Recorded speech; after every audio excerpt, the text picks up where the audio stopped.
A chilling whodunit, almost too sinister to comprehend. It started out with a seemingly ordinary family suffering two devastating blows. The father and adult son suddenly dead, supposedly of natural causes. But it wasn't until their daughter ended up near death in the emergency room that the pieces started falling into place. ABC's Deborah Roberts has our story. With 24-year-old Sarah Stouty clinging to life in a Missouri hospital, instead of being by her side, her mom, Diane, is in interview room number 3 at the Springfield Police Station. My husband died last year of a heart attack. Answering questions about the recent deaths of her husband, Mark, and son, Sean. Do you have a son as well? No, not anymore. He died. Both were found dead within months of each other. And now, with Sarah on the verge of death, investigators are wondering whether this church-going organist is the victim of unimaginable tragedy or a cold-blooded killer. It all began here in the heart of the Bible Belt, where Diane and Mark are raising 4 kids in a small house. Tight quarters for what looks like a tight family. Diane is a nurse and church organist down at Redeemer Lutheran. She's also the family breadwinner. Mark, the lead singer and guitarist of a local blues band. It's a shock to both friends and family when he dies suddenly in his sleep. The medical examiner rules the death due to natural causes. Diane moves her 4 children into a new house. Then months later, that coroner is back at her house again, this time for son Sean. Now only the Stouty women are left. Diane, daughters Rachel, Sarah, and 12-year-old Brianna.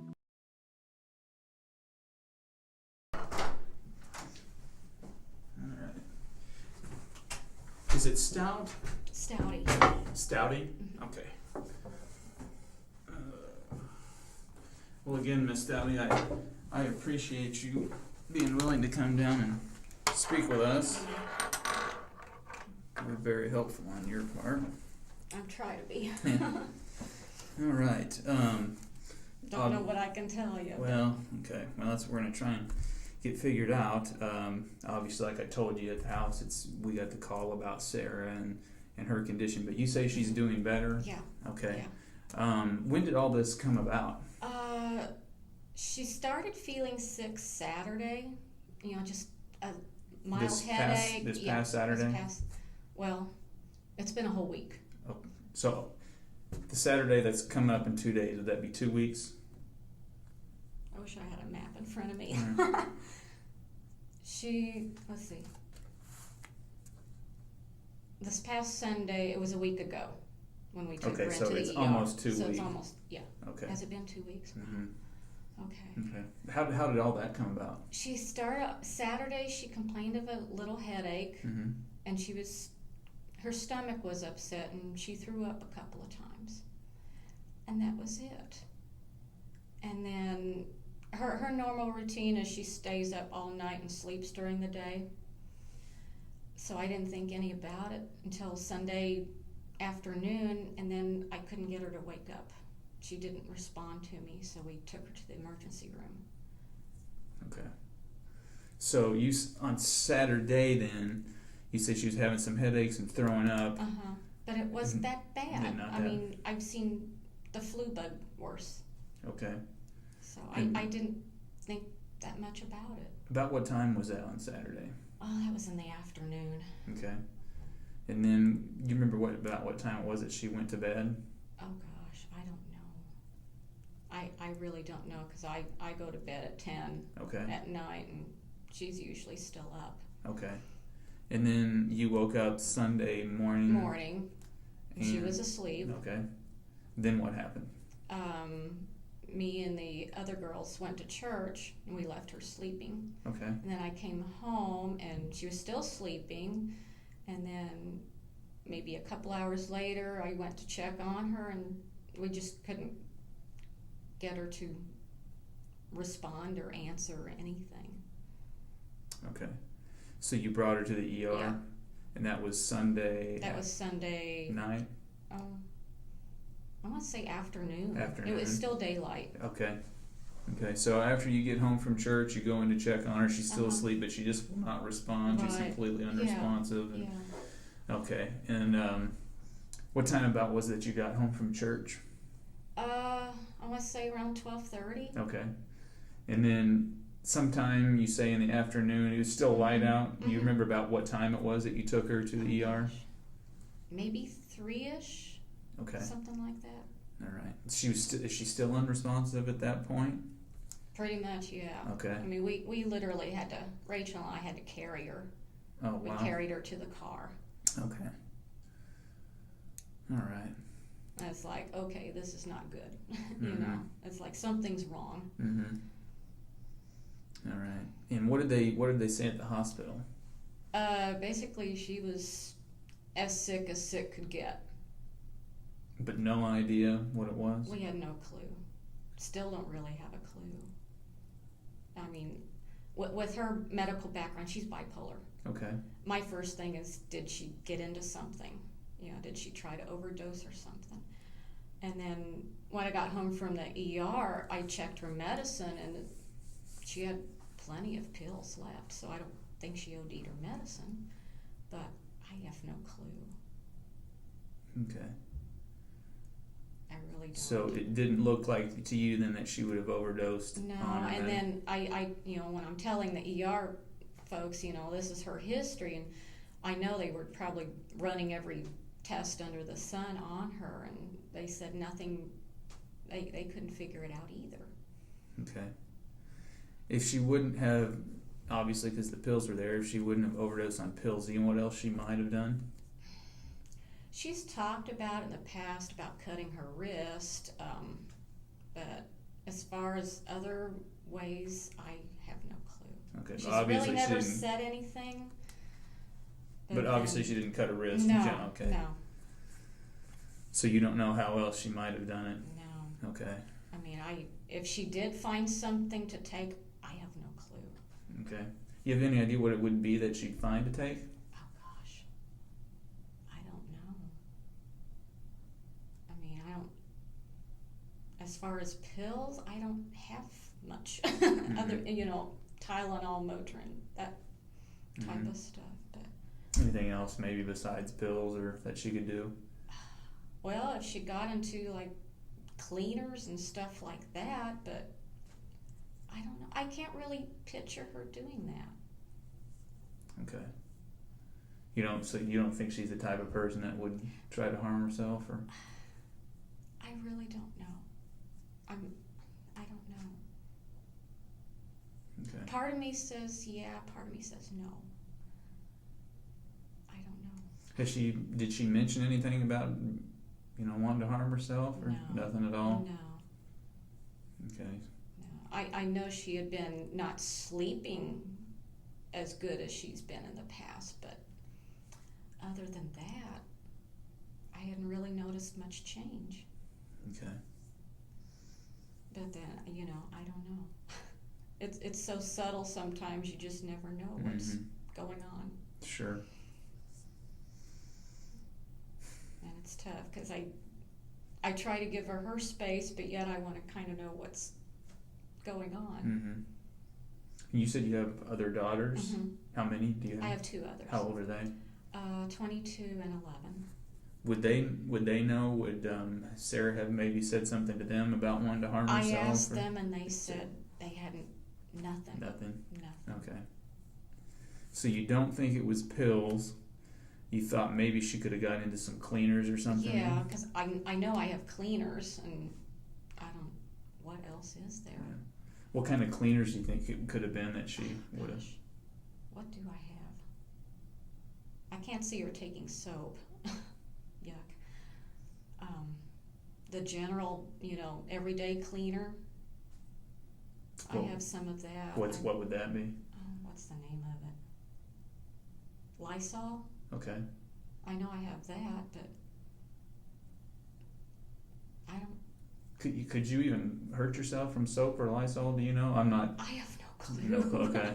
I don't even think about. Right. Stuff I've just like never heard that. of anything like that, so I I don't. haven't either. It's like, but I guess, I don't know. I guess if you took enough, something would do something, but Mhm. I've never, I don't know.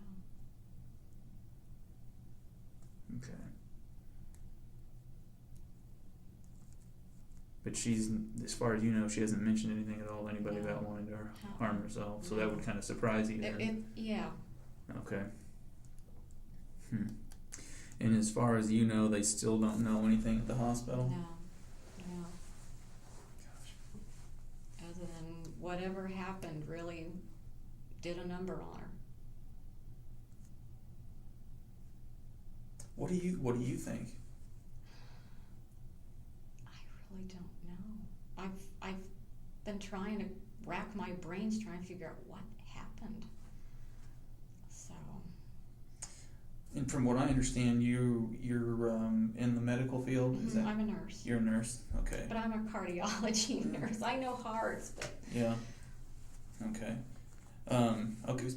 And from what I understand too, I think you're pretty well respected in your profession. Is that correct? And is there anything from your knowledge? I know you say you deal with the heart and stuff, but from your knowledge, is there anything that you could think of that it could have been? Because obviously, from what we understand, you're pretty intelligent. Yeah. And I mean, this is. I try. Yeah. But I really can't think of anything. I mean, I don't know. Psych's not my thing. Yeah. It's like, I understand that. That's a whole different realm, and it's like, just. Yeah, I understand the psych part, but in terms of like medical condition wise, is there anything medical condition wise that would you cause all this?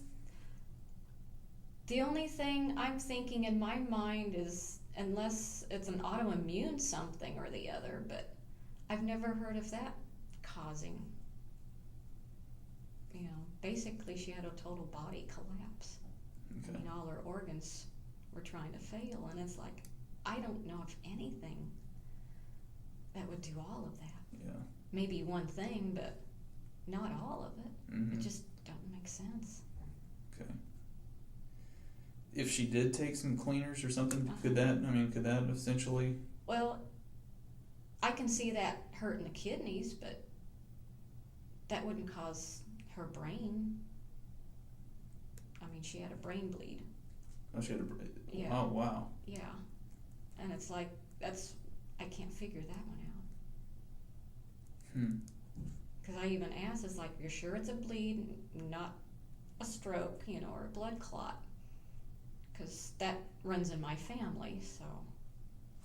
But they said it was a bleed, and it's like, what would do that? Strokes or blood clots run in your family? Both, or I'm sorry, strokes. Well, it's the same thing. Oh, okay. You can throw a blood clot to the brain, and that causes a stroke. Okay. And that runs in your family? Like how far? Well, I've had a TIA. Well, I'm sorry, I don't know. That's like a mini stroke. Okay. And then my mom had one, and her mom died of a stroke. Okay. But would it be common for somebody that her age though, that because from what I understand, Sarah was in really good. Yeah, she was in good. I As mean, far as we know, physical she health was in good great health. physical health. Yeah. Yeah.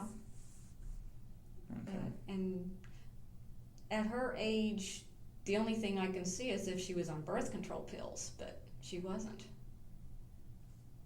So that throws that one out too. Okay.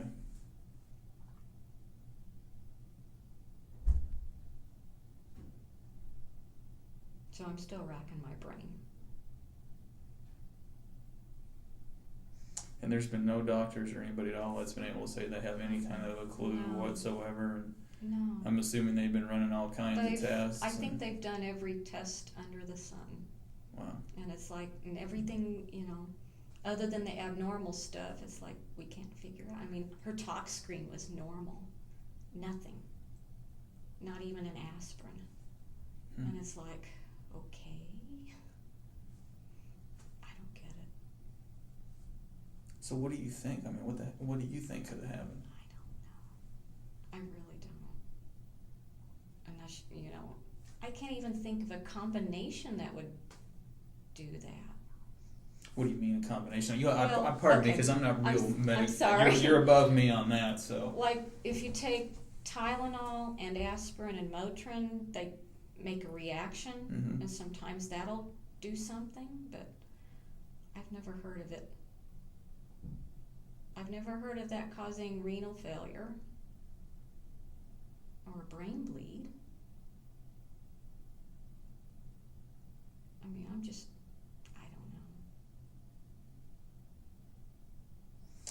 And it was at one point, I know she's doing better now, but at one point they thought she was going to die, I thought right? she was going to die Sunday night. What makes you say that? Because her lab was awful. I mean, her pH was 6.8, which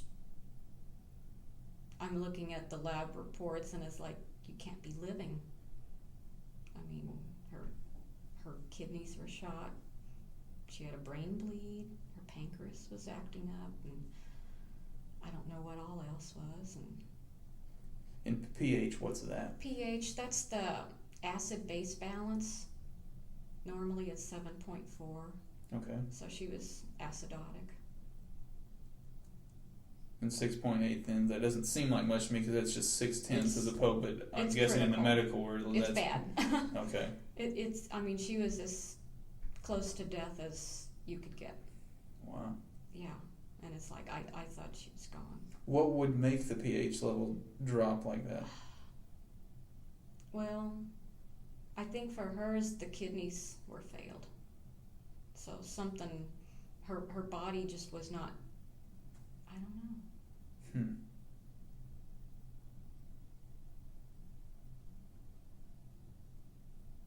I mean, I keep thinking, what drug is there that would do that? Because it almost sounds like a drug overdose, but I can't think of what. And But her where did tox she came get back it?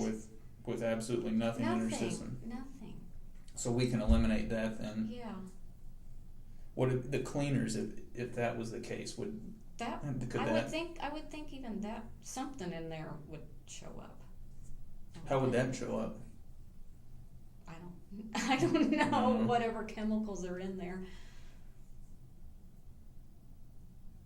Because I know it was negative on alcohol, so I know she didn't get into the beer, Mm-hmm. but Is she much of a drinker? no. No. What about drug user? Is she much of a drug No, user? not Nothing that not you're that I aware know of. of. Okay.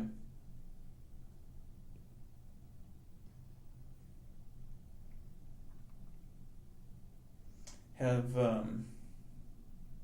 your other kids had any type problems or No, no? nothing.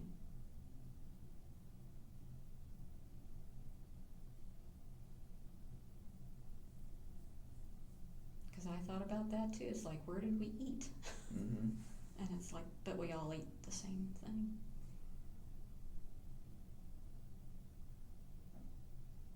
So you don't think that could be?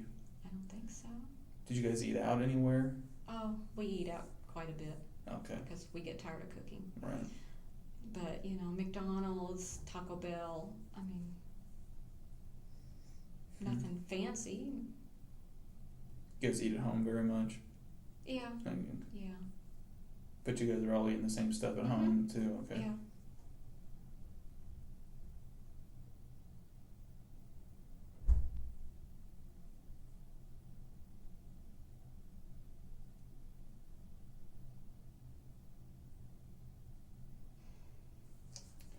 So this is as much of a medical mystery to you as it is for the doctors, is what you're saying. Yeah. Huh? I have no clue.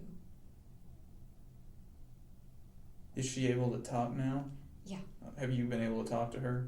Yeah, and she doesn't remember. She doesn't remember. She anything? doesn't remember anything. Did she mention anything about wanting to harm herself or? No. When they did have a psychiatrist see her, was that yesterday? And she was telling him, well, I think I did take too many pills, but that doesn't add up to what we saw. But Mm-hmm. that's what she was saying. So I don't know.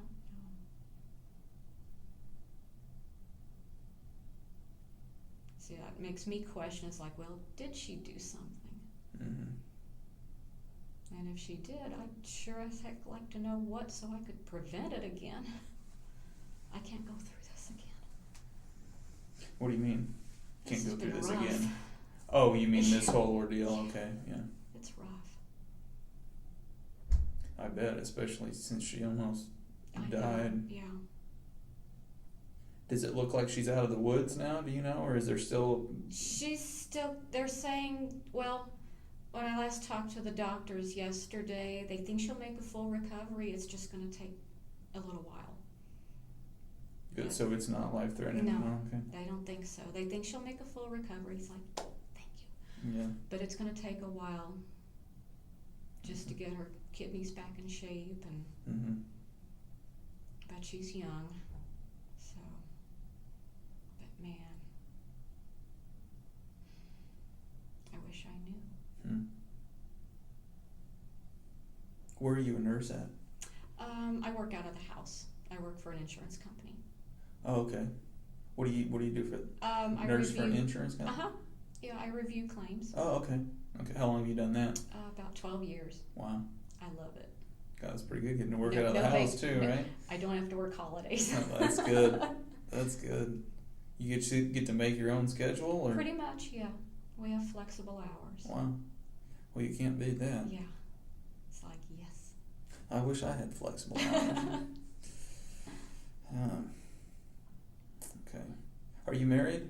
I'm widowed. When did your My husband died last year of a heart attack. Oh, really? How old was he? 61. Oh, so he was young. Wow. He had a lot of medical issues. Did he? So, yeah. What kind of stuff did he have? Oh, he had liver problems. He was diabetic. He wouldn't quit smoking. Hmm. Yeah.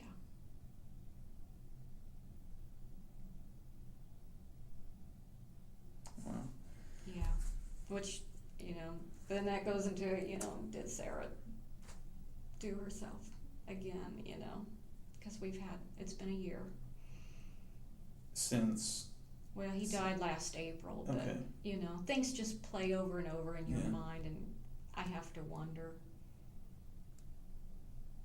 How did she take his death? Was she pretty upset about that, or? Actually, she didn't at first, but a couple months later, I think it hit her. And then we had her in psych therapy for a while. She sees the psychiatrist all the time, Okay. so. I know they had increased her medication last fall, so. Hmm.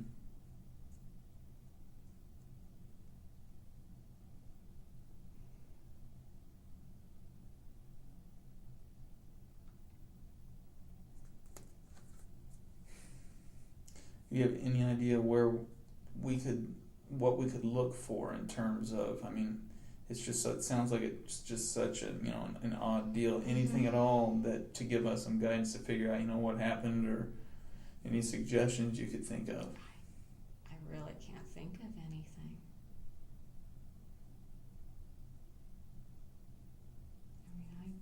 I really don't know. Does she work anywhere? No. No. She's been supposedly trying to find a job, but I don't think she's been trying that hard. Your 22-year-old, what's her name? Rachel. Does she work anywhere? Not yet. She's still in school. Oh, okay. Where does she go? MSU. And she's the one that helped you bring Sarah to the hospital? Okay. And you said she was so bad that you guys pretty much had to carry her in. Yeah. Is that how it was at the house? How did that come about? Well, no, she could still bear weight, but she wouldn't answer. But she kind of helped walk to the car. But by the time you got By to the the time we got to the hospital, she was, Okay. it was worse.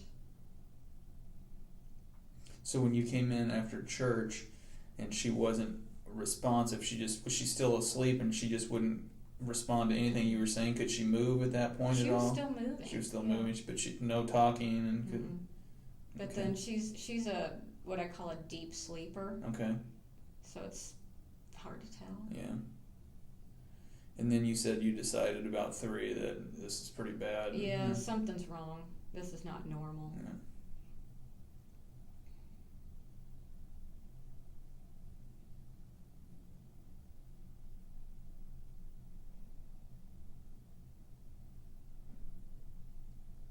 What church do you go to? Redeemer Lutheran. Is that here in town?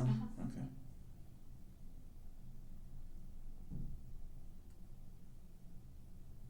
What are Sarah's friends like? She really doesn't go out much. Doesn't have many friends? Not really. No? No. She keeps to herself. Does she? Yeah. I keep trying to encourage her to, go out and do things and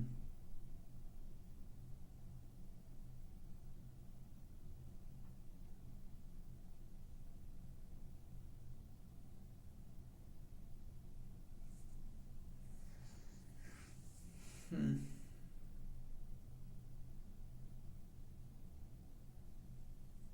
Do you have a son as well? no, not anymore. No, He died. He died. He had a seizure disorder. When did he die? That was last fall. How old was he? He was 26. Okay. He'd had several strokes. So was his kind of an unexpected, or? It wasn't a complete surprise. We knew he'd been sick. So what was wrong with him? He was severely autistic, had several strokes starting when he was a baby, and then he had a seizure disorder. What's the seizure disorder? He would just have seizures. Like anytime he would get sick, he would have seizures. And then when you didn't even expect it, he would have seizures. Okay. And he died of the seizure disorder? Yeah. How does one die from something like that? Well, if you're alone, and this is what the his was an autopsy case. They said they found an area in his brain where he had a lot of more brain damage than we thought, and they're saying that's what caused the seizures, and apparently he stopped breathing during one of his seizures.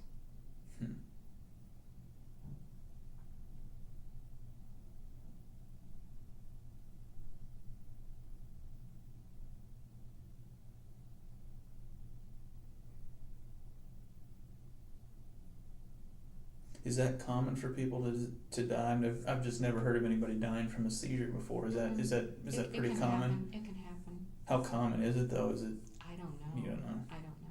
You haven't experienced much within your profession then, or? Not that much. Okay. No. So I've never heard of that before. I'm just going by what they told me. Yeah.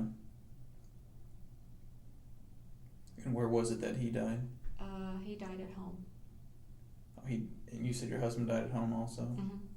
The same house you're in now? No, it's a different house. We moved. Was that before or after? What was your son's name? Sean. Sean. Before or after Sean? No, we were in this house when Sean was there. Okay. And then your husband died at a different house? At a different house, yeah. So you moved, obviously, then after your husband died. Okay. Do you own this house that you're in now? Mm-hmm. Okay. Well, me and the bank. Okay, all right. Mostly the bank. Yeah. I know how that goes.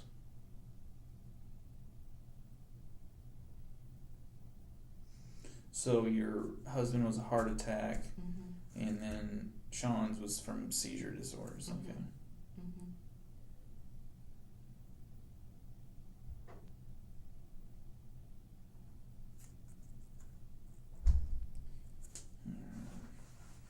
Can you think of anything else at all? No. Okay. Pardon me real quick. I'll be right back.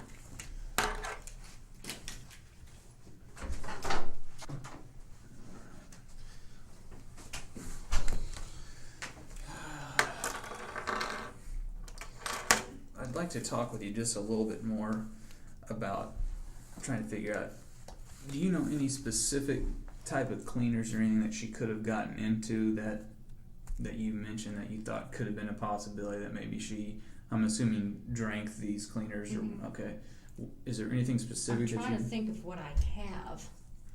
I know I've got, what's the name of it? I know it's Lysol, and it's got bleach in it, but I can't think of the exact name. Okay. But I know I have that. And then what else do I have? Bug spray. But that's an aerosol. What else do I have? Because I try not to keep too much of that stuff. Mm-hmm. Why is that? Because I just don't like having a bunch of different cleaners and stuff. It's just. Is there some reason though that? Well, some of them have smells that just I can't stand. Okay.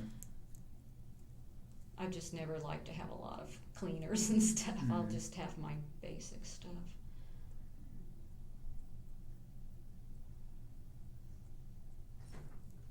Okay. I think that's all I've got. It's just that general cleaner. And then, dish soap and laundry soap. Mm-hmm. But surely a dish soap that couldn't harm somebody. And those are those little, what do they call them, pellet things? Right. That's what I have. Could those, No, okay. I don't know. I can't imagine anybody wanting to eat Right. those. Yeah.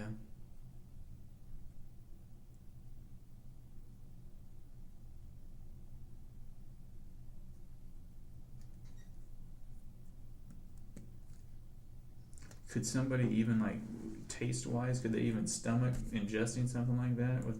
I don't know. Who tastes that? Exactly. I don't even know what.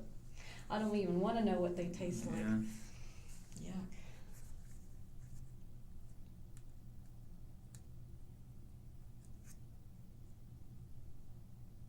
Trying to think what else we have. Shampoo, but I can't see that either. Mm-hmm. Makeup, but I can't see that either. Okay.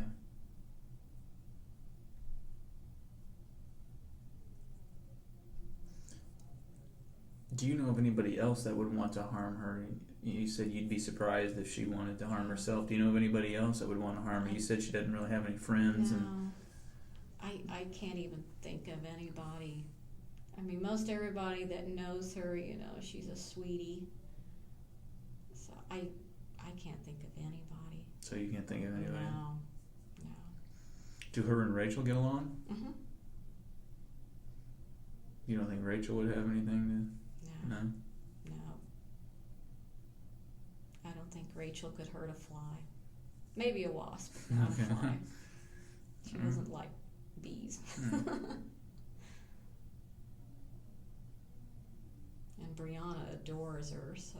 Is that your little one? Yeah. Okay. Where are they today? They're at the swimming pool. Is there a neighborhood swimming pool or? Not that close. They went up to Westport. Oh, okay. All right. The good one. All right.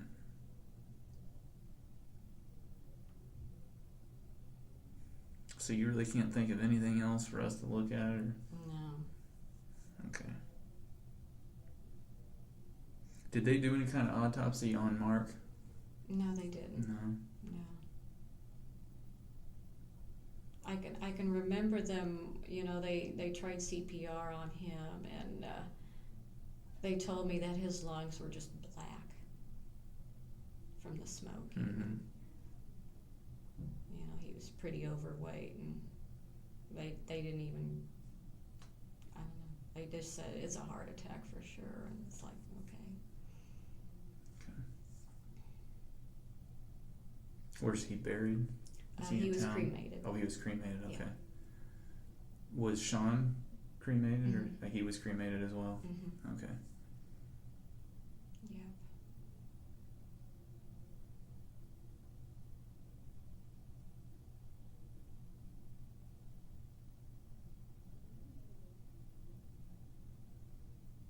Is that just kind of a family wish Mhm. then? So if Sarah would have passed, she would have been Probably, she would have yeah. made it. Okay. All right. Yeah, we all kind of have the same idea. Why fork out a ton of money for a casket and a spot in the ground? Okay. And you said you go to Redeemer Lutheran Mhm. Church. Are you pretty active in church, or are you? Okay. I'm their organist. Oh, okay. Wow. How long have you been doing that? Oh gosh, 30 plus years. Oh, what? Long time. Wow.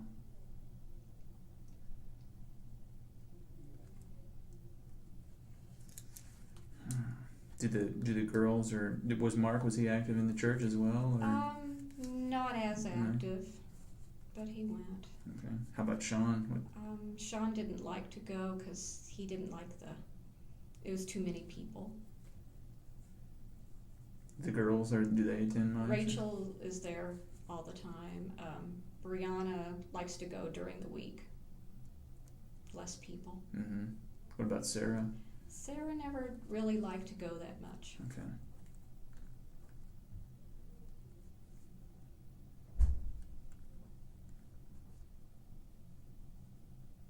I'm trying to change her to see if she will. Yeah.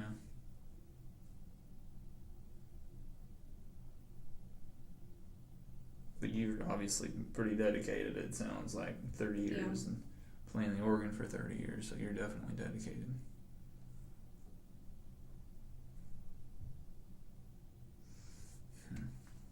Well, let me ask you this, because Okay. from talking with the hospital, it sounds like they're doing a bunch of tests, and they're even sending some tests off to labs elsewhere. They mentioned the Mayo Clinic and Oh wow. and possibly other places, Mhm. just the nature of this. Do you think there's going to be anything suspicious that they find in all these tests that they're going to be doing? I have no clue Okay. because I don't even know what to look for. What do you mean? Well, I mean, if they're looking for some kind of a chemical that you may have taken, I can't think of what it would be to even know what tests they're doing. Because from Does my that make sense? well, I see. From my understanding, it sounds like they're going to run a whole bunch of various chemical type Mhm. tests, possibly, and just a whole bunch of other tests to see what was going on. Yeah. If it would come back that there was something in there like that, how would you explain that? I don't know. I don't know. Depends on what, if something did show up, I'd have to figure out what it is. And then try and figure out where did it come from. Because I don't know. Okay.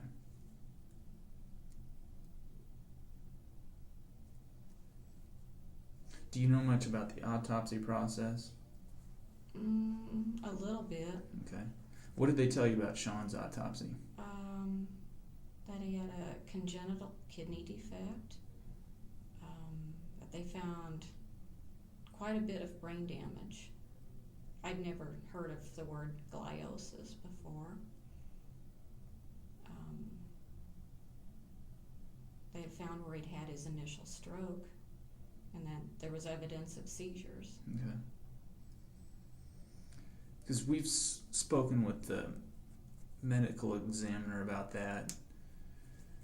And I guess when they first did it, they really didn't look too much into if there was any types of chemicals or anything Mhm. at all in his system or anything else like that. But when we did talk to them, they were able to tell us that they, just like with all autopsies, if you're familiar with those, they take tissue samples and hair samples and all kinds of other samples, and they Yeah. basically keep them for a while. And fortunately, they still have a bunch of his stuff, and so they're gonna do a bunch of tests on his stuff as well. Okay. Okay, so if his stuff were to come back with anything like that, something similar to maybe what Sarah's Mhm. might come back with, how would you explain that? I don't know. I really don't know. Again, it depends on what shows up. And What do you think it might be? I don't know. I really don't know. Think there could be anything maybe malicious or suspicious involved with that? I can't think of that, you know. Would you be surprised if something like that came back? Yeah, Would you? I think so. I think I would be surprised. Okay. I mean, Why would you I be never- surprised? well, I never anticipated anything showing up, you Mhm. know? You never anticipated anything showing up. Why would you not Well- anticipate anything showing up? Because I really don't know what, how can I say this to make sense? I really don't know. Like, for instance, Sarah, I don't know what happened.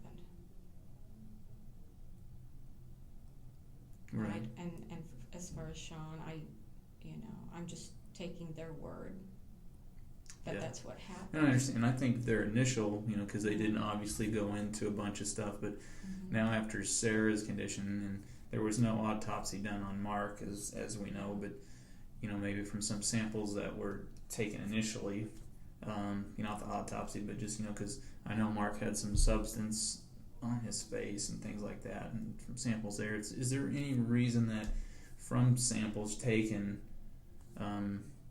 at the time of these that there may be some kind of correlation or some kind of link to anything that may be similar in those? I don't know. You don't know? No, And if there was? I wouldn't know. I understand you wouldn't know, but if there was, though, something similar amongst them, I have no clue. what would your explanation be, though? I don't know.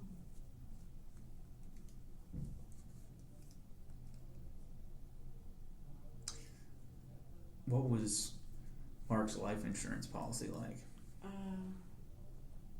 He only had 20,000.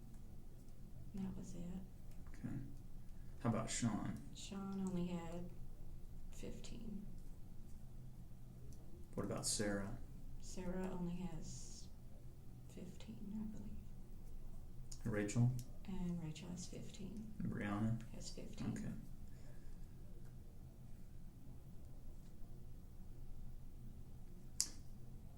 And you were able to get the money from Mark and Sean's, correct? Mhm. Okay. It took a while, but So yeah, but you finally. did right. And what did you do with that money? With Mark's, we were able to move into a better neighborhood. Right. How about Sean's? With Sean's, I haven't even. Right now, it's still in savings because I haven't quite figured out what to do yet Okay. with some of it. What were your plans? Some things I'm thinking more of just paying off bills. Okay. What about Sarah's? If she passed, what was gonna? I have no clue.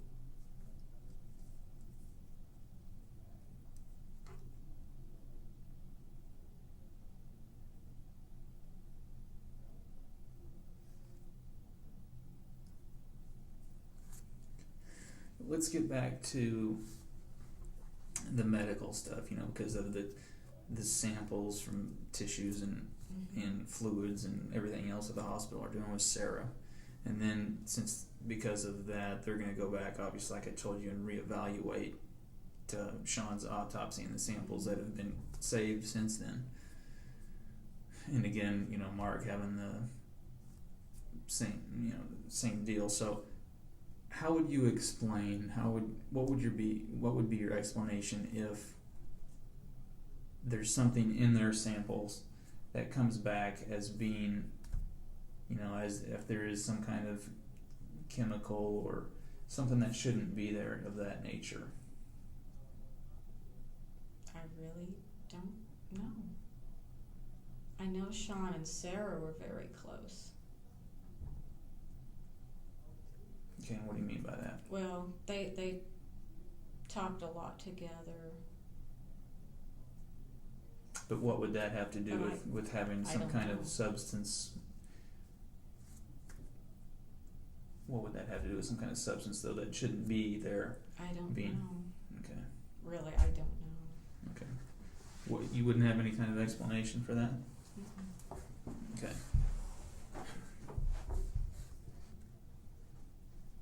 Do you think they're going to come back with anything like that? I don't think so, but I don't know. And if they do, I'd have no clue. and you don't have any explanation as to why that would be? No.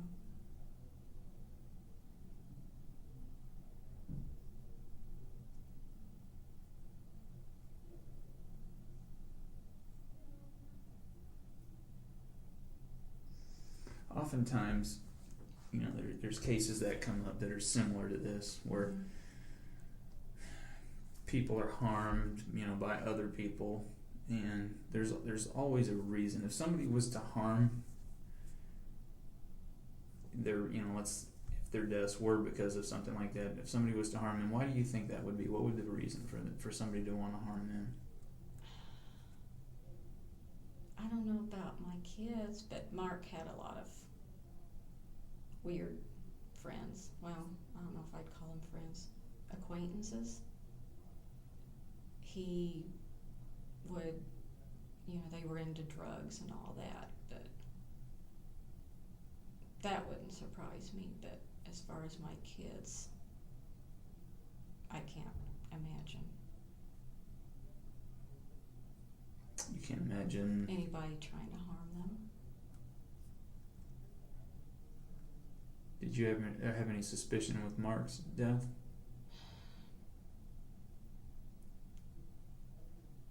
Not really.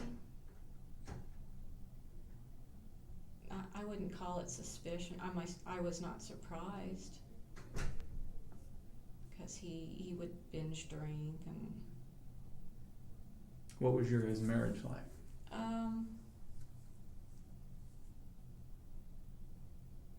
how can I say this? We were still married, but it was not what you call a good marriage. Mm-hmm.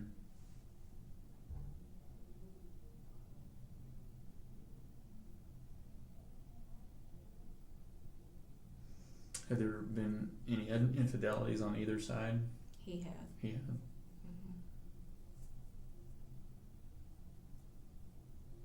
So I'm guessing then, just briefly, thought he wasn't the best husband. Probably not. Okay. Not to society, no. What do you mean by that? Not to society. Well, he was running around and he would drink and smoke pot and So he wasn't a very good guy, is what you're saying. Yeah. I know, you know, I've had friends who told me I should kick him out, but I couldn't find myself kicking him out. Why not? I was afraid he'd kill himself. Why is that though? Why would he kill himself? Oh, he was bipolar too.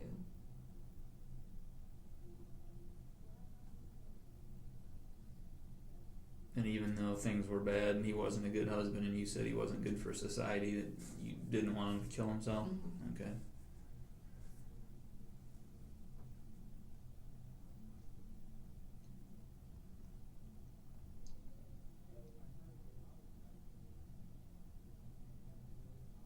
Yeah. Even with all his faults, I still loved him. Okay. And Sean, any reason for anybody to want to harm Sean? Can't think of that. No.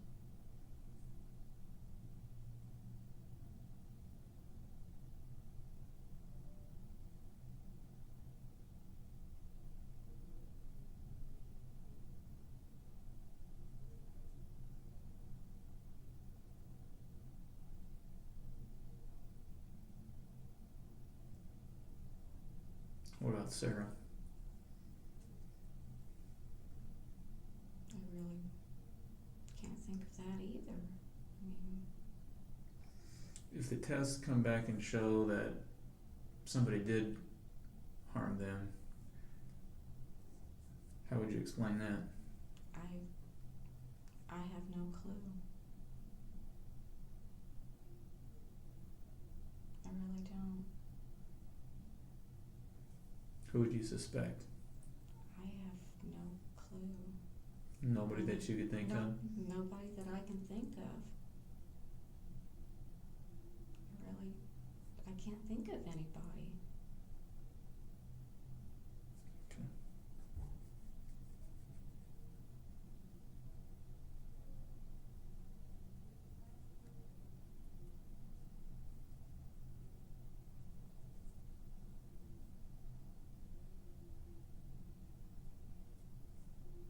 Do you need anything to drink? Some water? Nothing at all like that?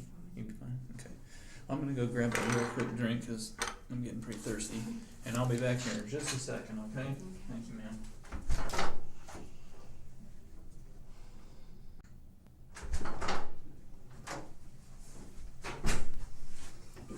All right, man. I appreciate you waiting.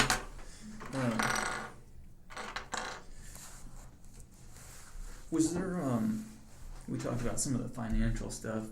You guys had you ever had any financial problems? I know you said you were able to move into a better neighborhood after Mark died and no financial really. issues. Did Mark work at all? No. No, he didn't work. No. So what did he do then? Played music. Okay. So you were the breadwinner for the family. He didn't work, didn't bring home any money for you guys, but your job's good enough that you were able to support the family. And then when he died from his insurance money, you were able to upgrade it to because you have a nice house out there now. Yeah. Okay. It just means I didn't have to borrow from my 401k for once. Okay. Okay. So, Okay. But never any financial problems, though. no. Okay. No. All right. And you mentioned, you talked about Mark. It sounds like you're a very godly woman, Christian woman. Mark sounds like he wasn't that way. And Off and on. off and on. Okay. And Sean, you say he wasn't too much into church. And No. neither was Sarah. Not really. Were they? Would you consider them like the sinner type? Were they sinners or? I hate to use that term. Mhm. You know. I mean, they still believed in God. They just didn't like to go to church. Okay. So they weren't devoted like you. Right. Okay. Not as much. All right. I think if we had a smaller church and maybe, not as many people, they might have felt a little more comfortable. But Rachel and Brianna, they both attend regular, and so they're. I'm guessing then they're probably a lot like you, devoted and believers, and okay. Had you tried to get Mark, Sean, and Sarah to get more into church and be more, with Yeah. God? Mm-hmm. Okay. They just wouldn't quite. Well, Sarah's been trying to go more, Okay. so that might change. That might change because she's been enjoying the pastors coming by and visiting her. So Okay.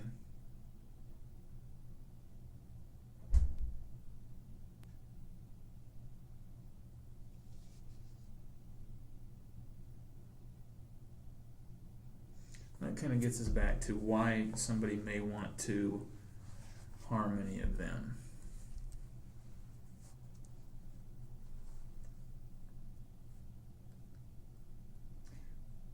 And it sounds like you don't want to come out and say it, but it sounds like Mark really did he not treat you that well? that's hard to say. I mean, I didn't think it was that bad, but my kids would probably say otherwise. Was there ever any physical abuse towards you? No. Nothing like that? No. He just had some extramarital affairs, and Mm-hmm. you said he did some drugs and smoked and drank a lot. Yeah. And okay. Did you do that around the kids? Did they know that he was involved? They knew. They knew. They knew. So that probably didn't sit very well with yeah. you. I wasn't happy. Okay.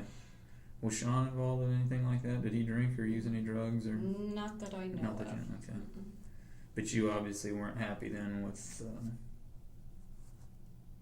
him doing that and the kids knowing Yeah. about it. Okay. Yeah. All right.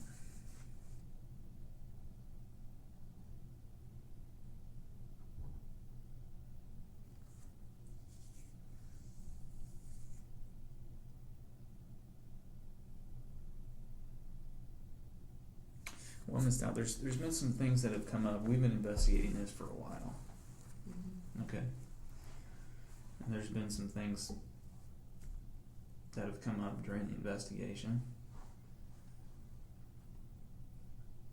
Some of it to do with some tests that have been done on Sarah. Okay. And then again, some of it from when we've started working with the doctors that had performed the autopsy. So there's some questions that need to be answered about that.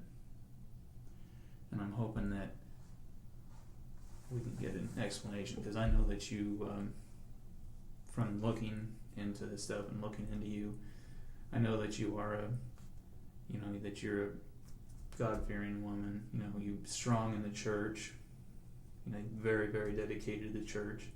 You're somebody that knows, about the right thing and about God's way. Mm-hmm. I'm a believer myself, so I understand where you're coming from on that. Sometimes in life, there's things that happen or things that go on that may not, good people don't normally always do, but there's reasons for sometimes people to slip up a little bit, make a mistake every now and then. You would agree with that, right? Mm-hmm. So here we are with this situation now where some stuff's been brought to our attention, and I think you're a very good lady with the right intentions, right? Yeah, you try. I try.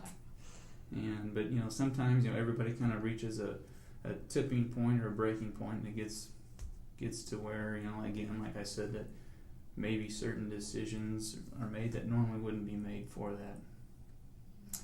And with some of the stuff involved in these cases, from what we've been looking at, I think you're aware of why we're here. Maybe, I don't know. I think you know why we're here talking. And now is your chance to kind of help fill in, because there still are some questions about why things may have happened and Mm-hmm. that nature, and this is your opportunity, because people are going to be looking for some answers, and they're going to want to know why, and we're going to want to be able to go back to them and say, this is it, she's a good person, but give them some kind of explanation as to why, because I know that there's a reason, maybe why some of this stuff did happen.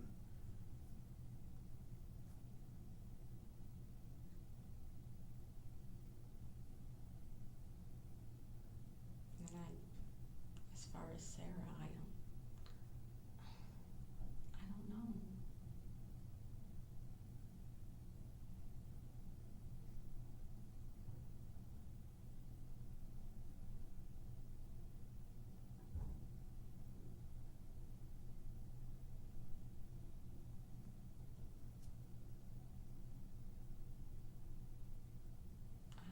Did she get into something? Goodness, my stomach's rumbling.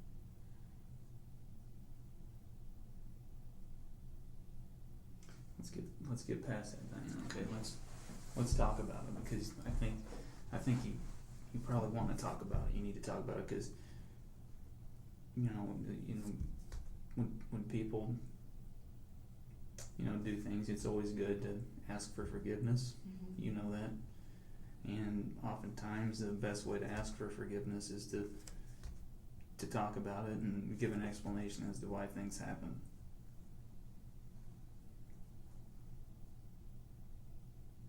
As far as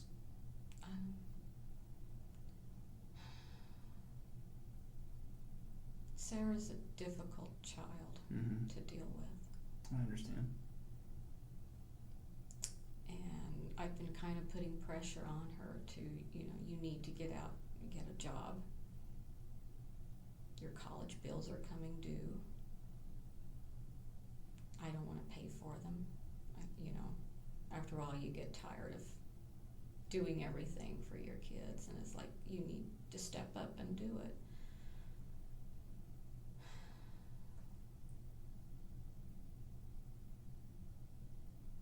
But as far as, I don't know.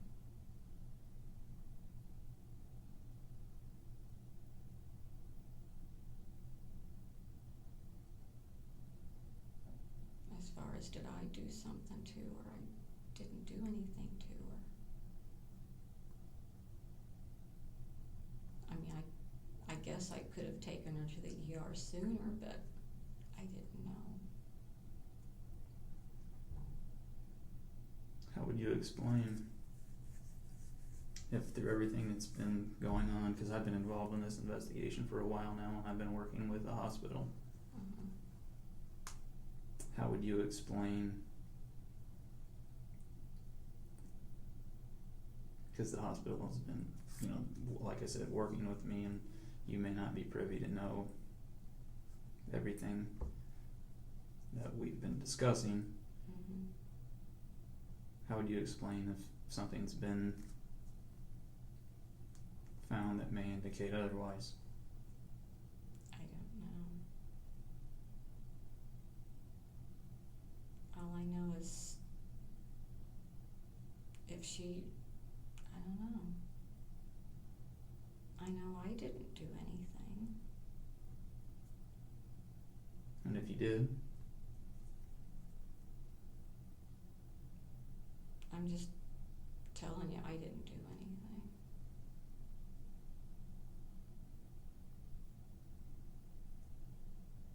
I mean, the only thing, maybe I could have taken her in sooner, but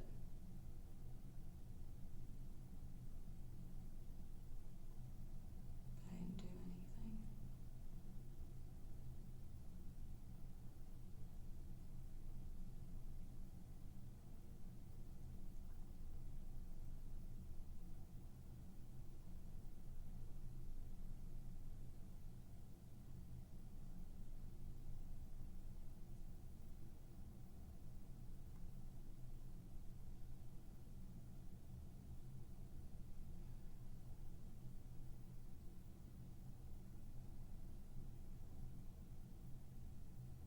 And I don't know what else to say. Okay. What do you think should happen to the person that harmed them? I don't know. Are they saying somebody harmed them, or What do you think should happen to the person that harmed them? I don't know.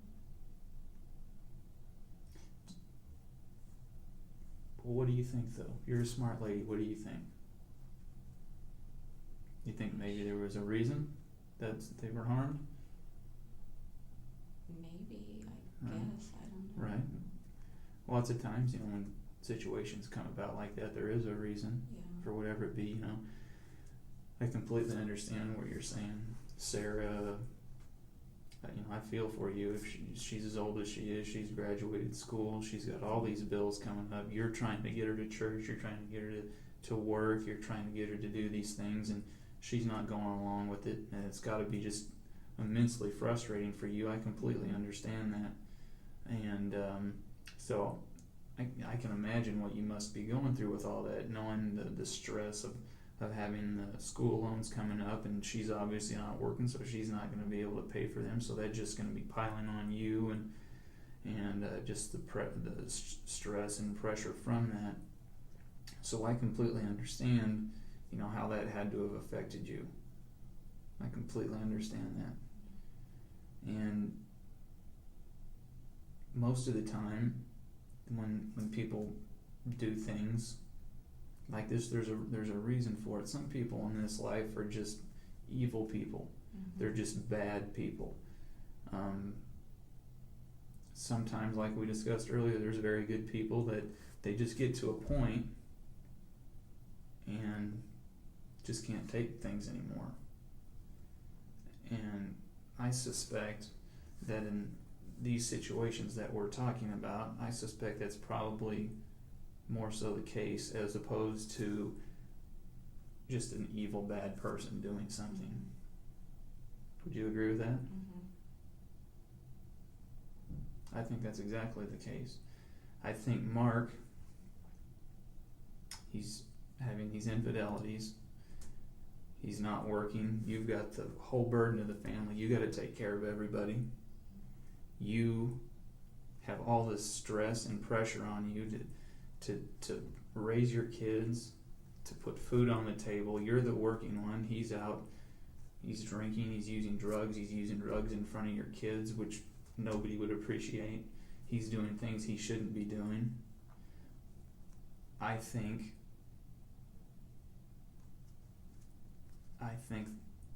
person just gets pushed to where, you know what, people just can't take it anymore. I think Sean is obviously burdened. He's not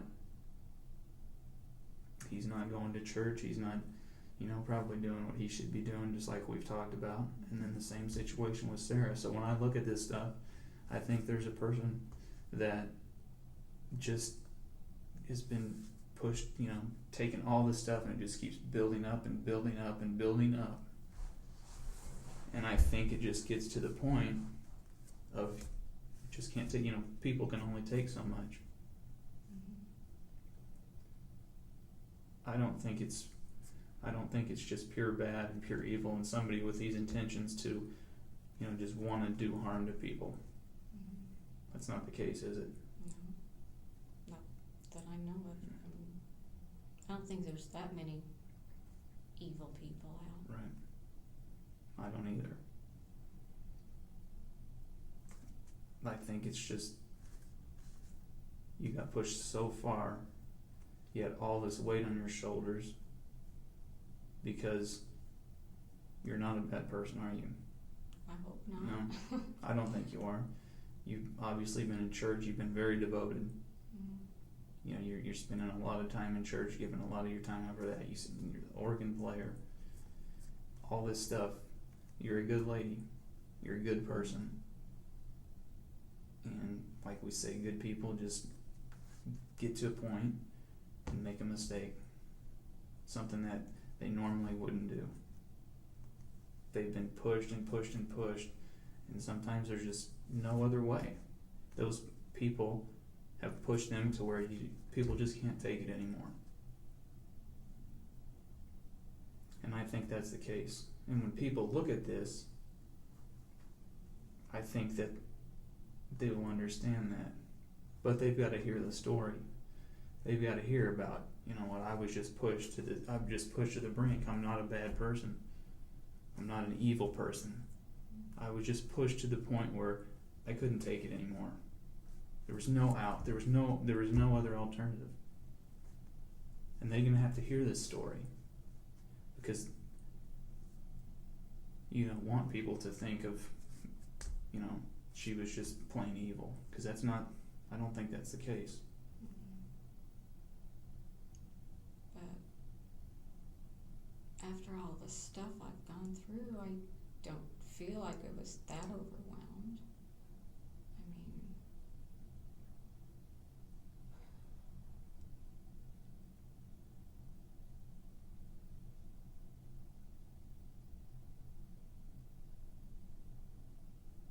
I didn't hurt my kids.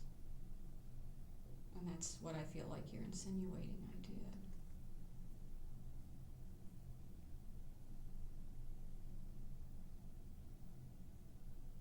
I may not be the best mother in the world, because I do wait a little longer before I take them to the doctor, but I didn't hurt my kids.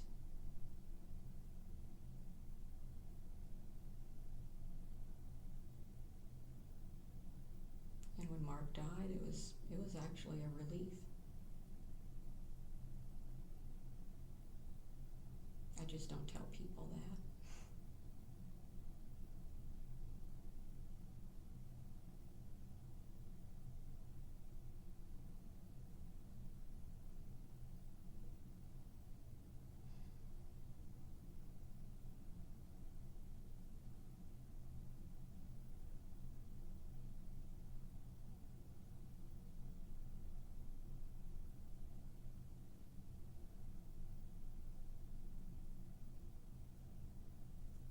And I don't know what else to say.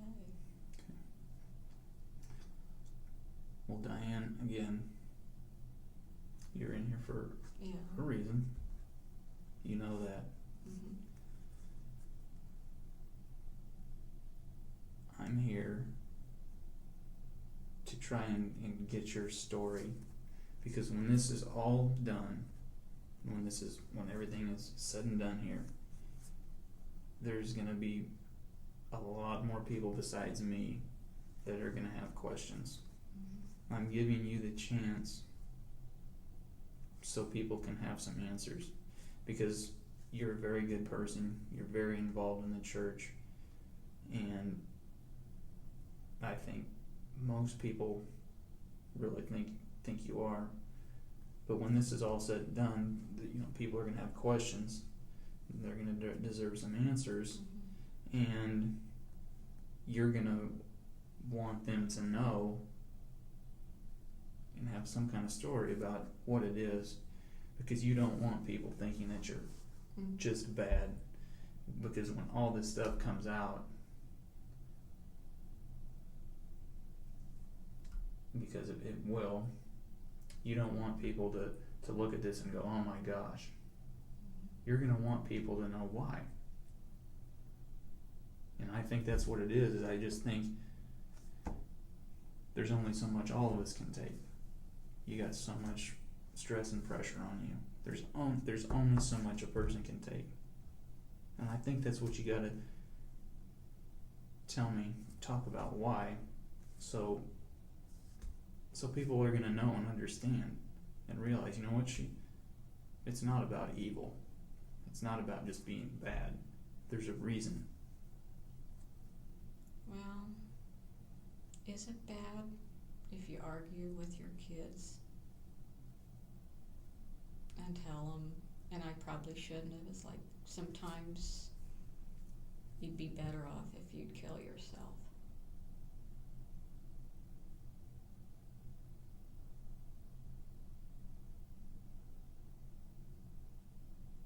Because I regret that argument.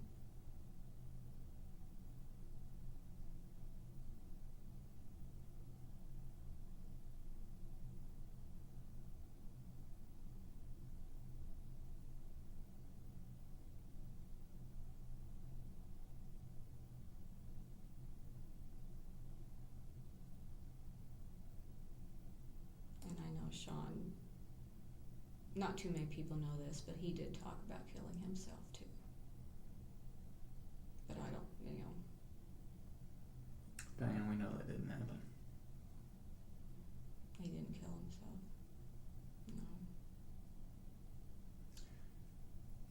No. No, you know that and we know that. Mm-hmm. That's why we need to talk about why things happen.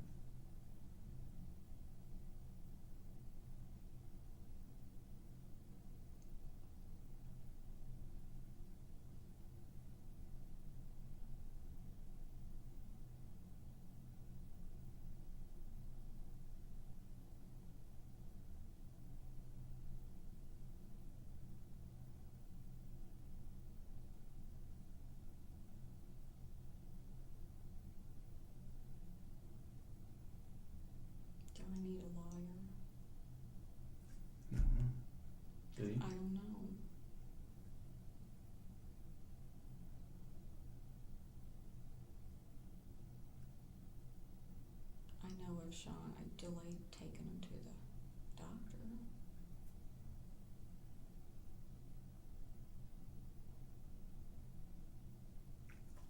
Diane, here's the deal. I'm here to try to help you out with all this, because I know, Because I need all the help I can get. I understand. I understand. I really do. And I know that this is, I know because you're a good person, I know that this is tearing you up, that this is bothering you. I truly understand that. But I'm here to help you out because I know that you don't want, because of you being a good person, you don't want everybody out here when this all comes out, you don't want them to think of you as a bad, evil type person. Because I know that that's not how you are. But that's why I'm here to try to help you out, to give you the opportunity to say, because I think I know why, and it's for some of the reasons we've already talked about. I think it's just pushed to the brink, can't take it anymore. You know, you're doing all this stuff for everybody, you're working all the time, you're paying the bills, you're doing this, you're doing that, you can't get help, no jobs, you got all this other stuff, all these other burdens coming upon you, where all of us get to a point where we just say, you know, enough is enough. And I understand that. But you've got to help me figure out, you got to tell me this stuff, you got to tell me why. That way we can get to that point, that's way when we can get it out there that, you know what, this isn't just about somebody that's bad and evil. You want people to know that that's not what it is. It just gets to the point, Diane. It's just the breaking point. All of us, every one of us have it. Yeah. It's just as simple as that, Diane. It's just we all have that. We get right there, and then I mean, all the burdens that you have on you. I can't imagine. It's not been fun. I understand. Not at all. And sometimes I look and it's like, why didn't I kill myself? Because I could have. Right.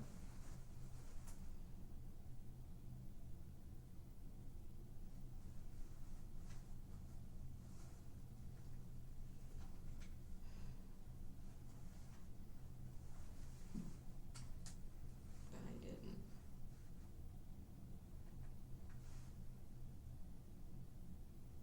And I look at my girls and it's like, okay, there's a reason I'm still here.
I'm here, like I said, to help you, to get your story out there.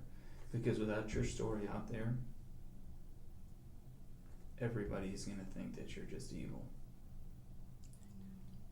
That's why I'm here. I'm here to help you, so we can do that. So we can, because I know from the background and stuff that I've been looking at, I know that you're not. But without you to talk to me about this, to get it out there, to get out to everybody else, because when this does go out, without that, you know exactly how people are going to think. I understand, Diane. I understand the burdens and the weight that you've been carrying around for all these years. You have to let me help you.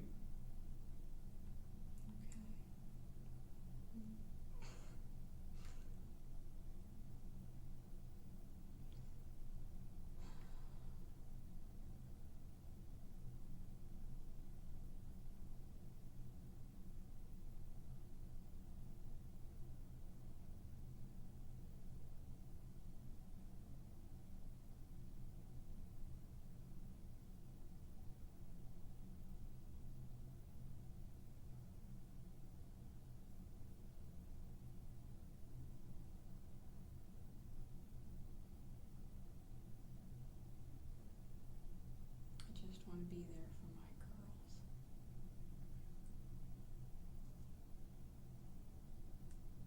And my mind is just thinking legal things right now. I understand what you're saying. And it's like, And it sounds like Rachel and Brianna,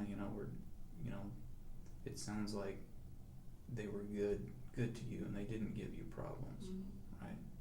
I Well, understand. most of the time. Most of the time, right? I understand that. I really do. that's all kids. Right.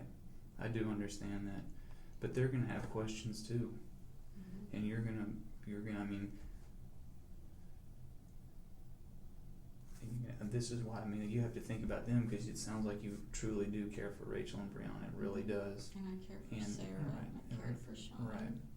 But it just got to the point with some of them that, they, again, just couldn't take anymore. So now you have to do the right thing for Rachel and Brianna. You have to, because you don't want them, going around and, having to hear about this stuff about you being this really bad and evil, awful person. Mhm. Because, people will understand. People truly will understand, when they see, like, oh gosh, I know, I've been in her shoes before. I know what she must have been going through. I know the stress. I've been at that same point. That's how you want people to see it. And that's what you owe them, is to get your story out here. And so you can just open up and talk about it and say, I had all this stuff going on. Just couldn't take it anymore. And that's why it's plain and simple that I'm not bad. I'm not a bad person. Yeah. Because I don't think you are.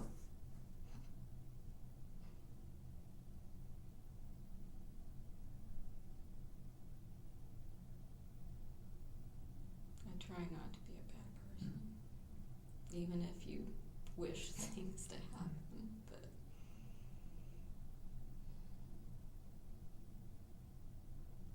sometimes I would just wish my whole life to be different. But who knows? It might be even worse. So tell me, Dan, let's get this out here.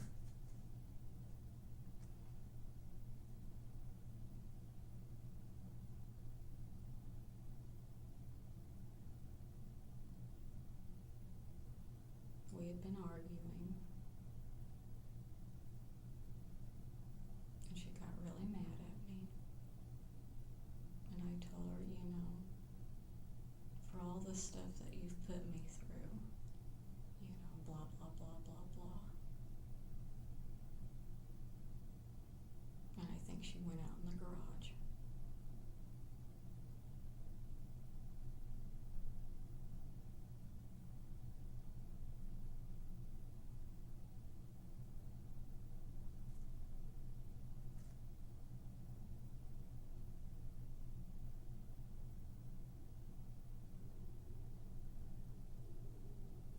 And And there's antifreeze out there. Because she was commenting, it's like, well, that kills cats. And it's like, yeah, it also kills people.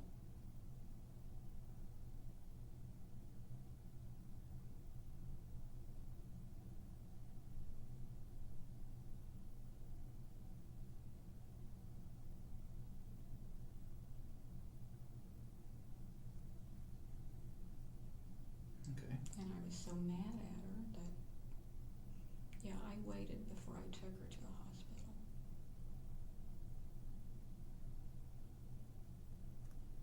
Is that being bad?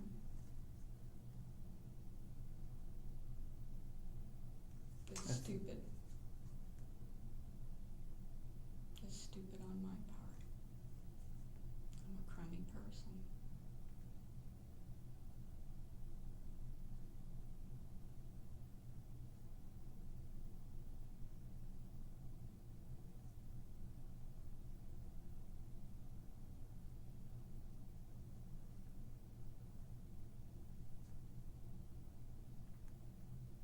I think you just got to a breaking point, Diane.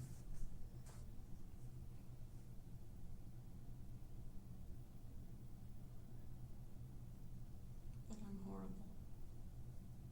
I'm a horrible mother. I wouldn't say that. I think there's just a breaking point for everybody. We can only take so much.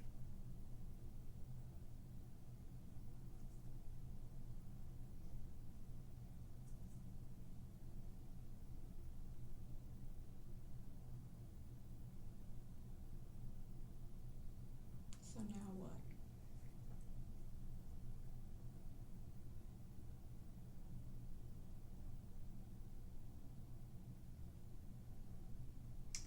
Well,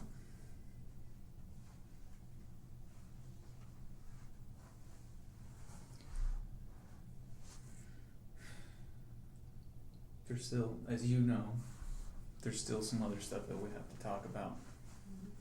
You already know that. I think you knew the minute that I showed up at your door, I think you knew that we knew. Because you're a very intelligent person.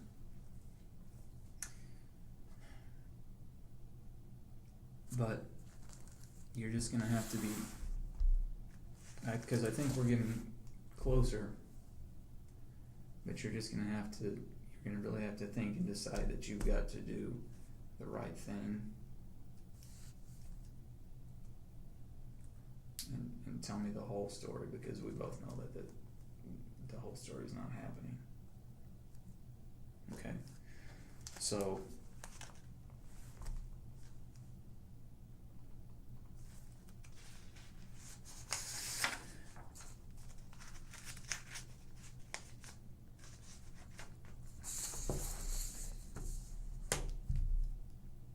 because again, I'm here to let you get your story so it can be passed on, so when other people look at this, they'll have some kind of idea. Okay?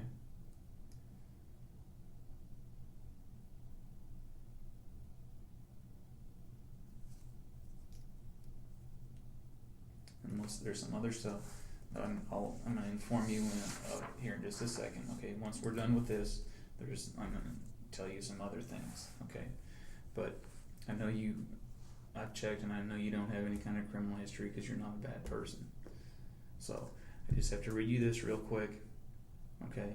And then I'm gonna go ahead when we're done with this, and then I'm gonna inform you about some of the other stuff, and then hopefully we can come to an agreement. Okay? All right, Diane. You have the right to remain silent. Anything you say can and will be used against you in a court of law. You have the right to talk to a lawyer before making any statement or answering any question, and you may have him present during questioning. If you cannot afford an attorney, one will be appointed to represent you before any question if you wish. You can decide at any time to exercise these rights and not answer any questions or make any statements. Do you understand all that? Okay. The last line right here, it just says, I have had the above statement of my rights read to me, and I fully understand each of them. Just saying that you understand this. Okay? I just need you to put your name here, and then date and time.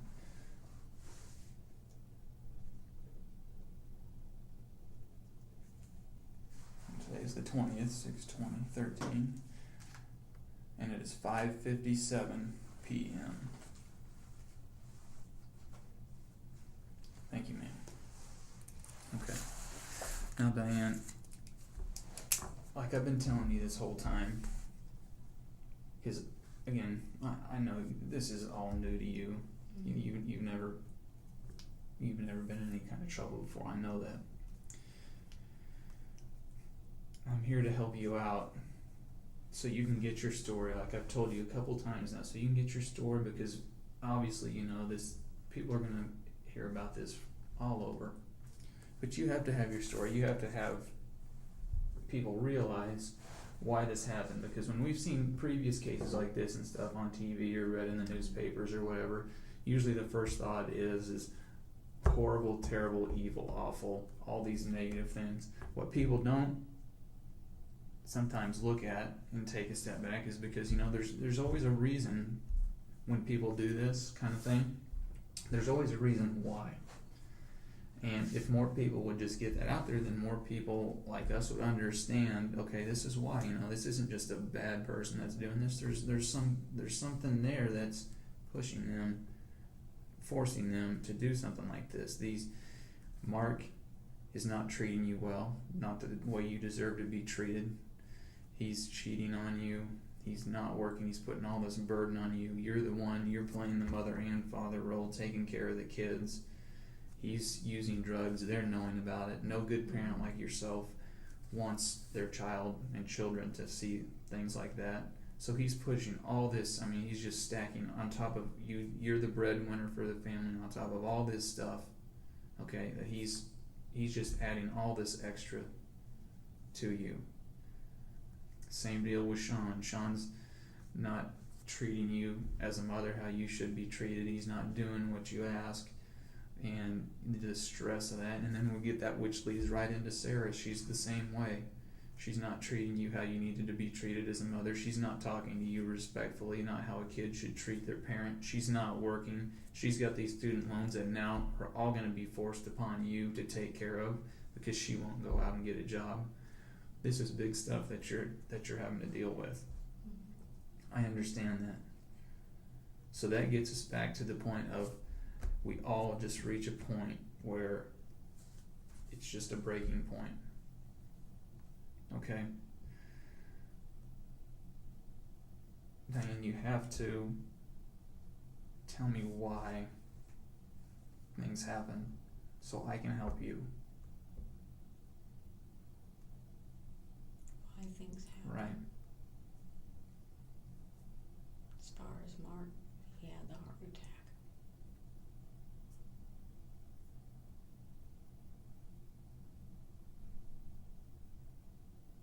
That he did.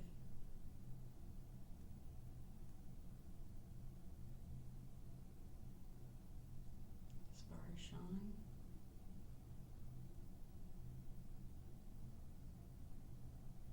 Sean had been looking up things on the internet.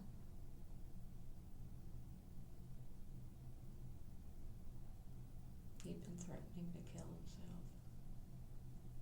He'd been threatening to run away.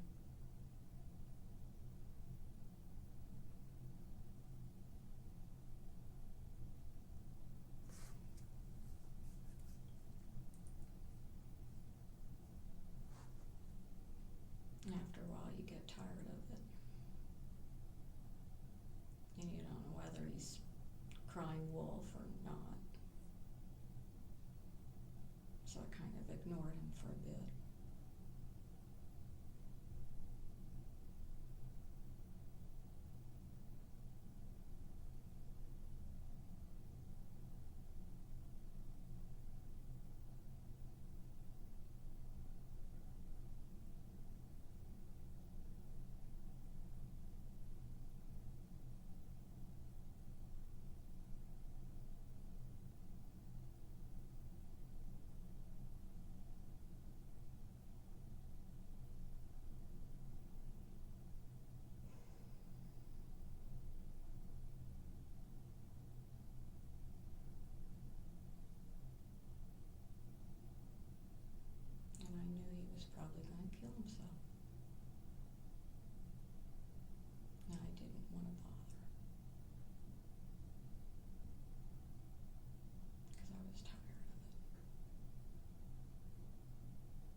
Diane, right now is your chance to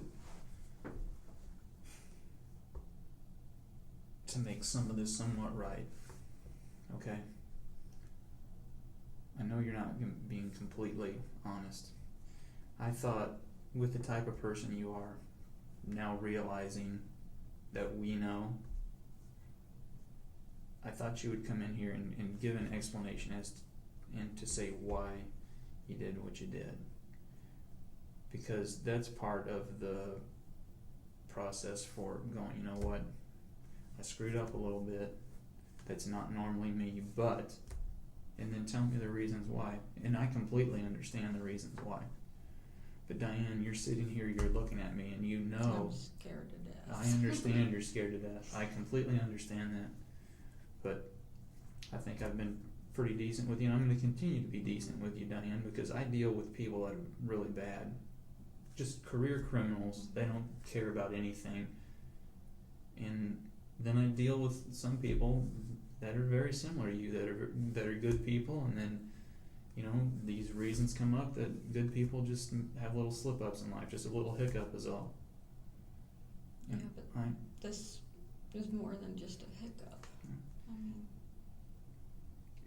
It's a little hiccup, Diane, I understand that, but to make me believe that it's not more than what I initially think it is, because whenever I first start my investigation and I put everything out there and we start developing more information and more things come in and we gather information and we wait in days and days and days while we're doing all this, and then when it finally comes back to us and we realize what's going on, and then I start to look more into you, I expect to find this is a really bad person like I talk about. But when I look more and more into you and realize, you know what, she's not the bad person, she's not the evil person. She's a very, you know, dedicated Christian, a believer. She devotes herself to church. And that's another thing too that I really thought, when I learned this, I really thought it would be one of those deals, because I can tell that you feel bad. I can tell that there's remorse. And that's going to be one of the first questions people ask too. They're going to say, why and was she remorseful? Those are going to be some of the biggest questions. And when people look at it, and if they think that you weren't being completely truthful after it's been brought to light of what happened, and if they see that you didn't come out and get your story out there, and then on the other side ask for forgiveness for what you did. Because for, you know, people asking for forgiveness, you know as well as I do with being in church for so long, people are willing to forgive if people ask for forgiveness. God forgives, believers forgive. We all know that. But you gotta ask for it, Diane, and part of asking for forgiveness is to get it out there and say, you know what, I made, you know, when we talk about it, it's a couple mistakes, it's a couple hiccups. What I did was wrong, but I know that's wrong, and now I'm here to try and make things better and ask for forgiveness, because that's not me. I had all this stuff on my shoulders, I had all this stuff I was dealing with. People can understand that, but people have to be able to hear that, Diane. They have to be able to hear it. And without you telling it, they're not going to hear it. And they're going to look in and say, you know what? She's bad. She's awful. She's evil. She didn't come out and tell about it. And then she didn't ask for forgiveness, because part of, like I said, the forgiveness process is to be able to tell people about it, why it happened. You know that, I know that.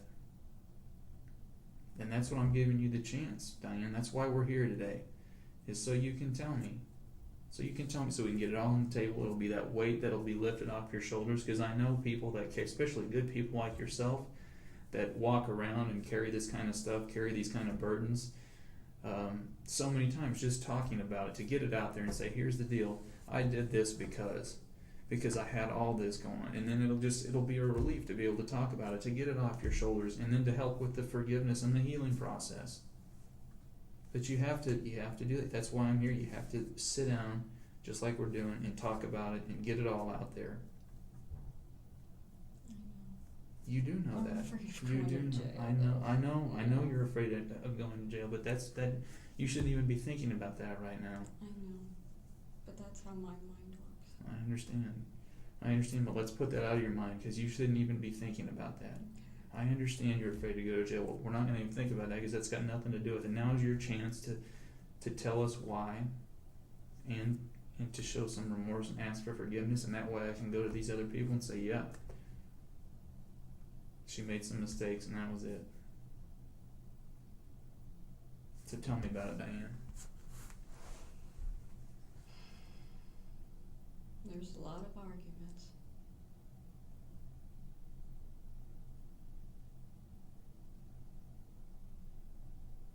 And to put it really short and sweet, I knew they were drinking antifreeze. And I was so mad at them, I didn't want to take them in.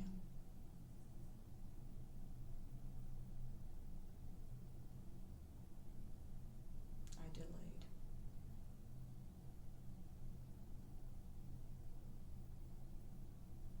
And why'd you delay? Because I was mad. And that would just eliminate those problems, wouldn't it? They wouldn't be there to nag you, to bug you, to talk bad to you, to be mean to you, to be disrespectful to you. That would just be a problem that's gone. Yeah. I guess you could say that, but Right. But Diane, problems never go away. right. How'd you know they were drinking antifreeze, Diane? They told me. Diane,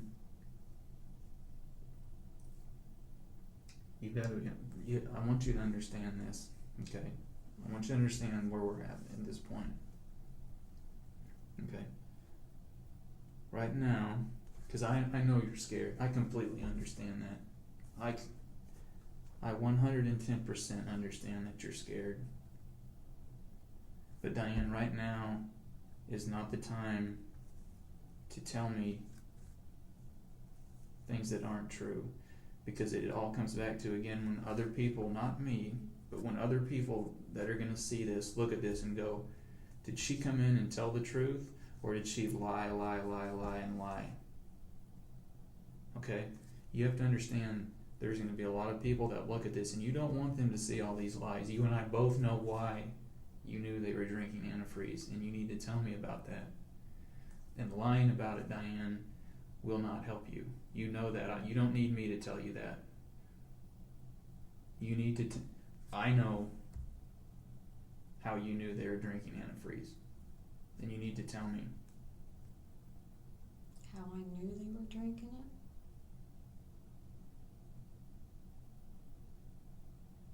Because I saw them drinking it.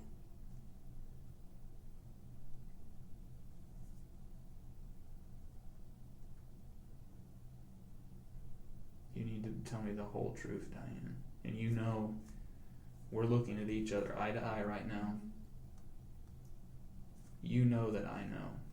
I wouldn't be sitting here talking to you. I wouldn't have showed up on your door today. Mm-hmm. Because when we've been investigating for a while, and we had to make sure that everything was as it was appearing. That's why we waited. And then I showed up today to talk to you. And Diane, right now, because you're a good person, you're better than this.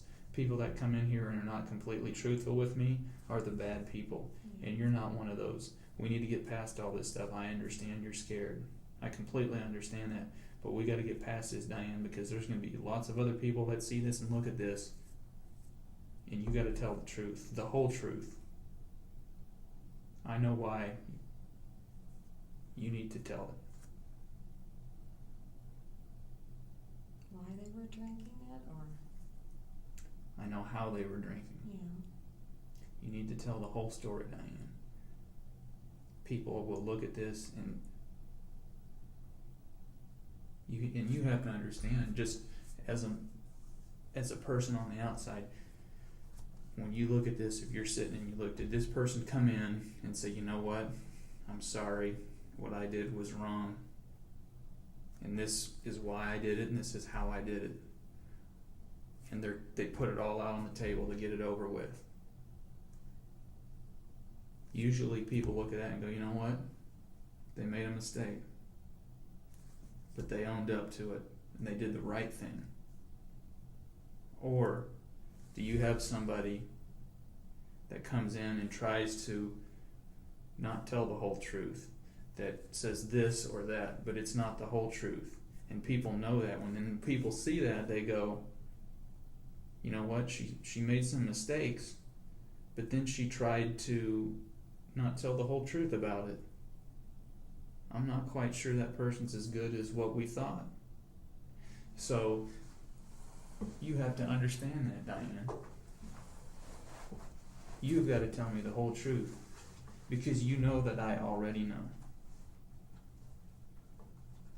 But you've got to tell me how all this started, when it started, why it started. Because you're going to want people to see that you're remorseful and that, you're sorry for what you did. And that you've asked for forgiveness.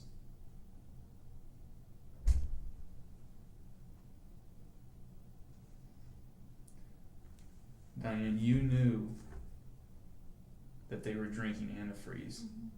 You knew that. They didn't. We both know that. You knew, Diane, that they were drinking antifreeze because you were giving it to them.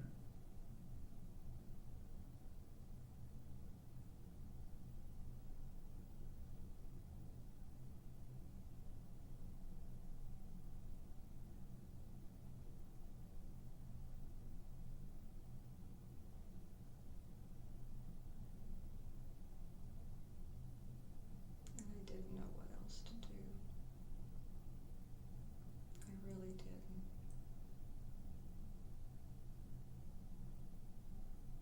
I understand.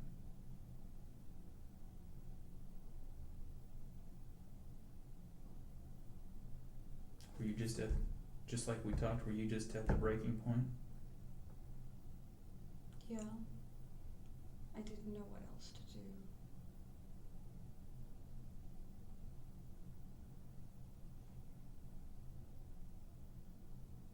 Well, tell me about it, Diane. That's why I'm here to listen. You tell me about it, Diane. Tell me everything that was going on.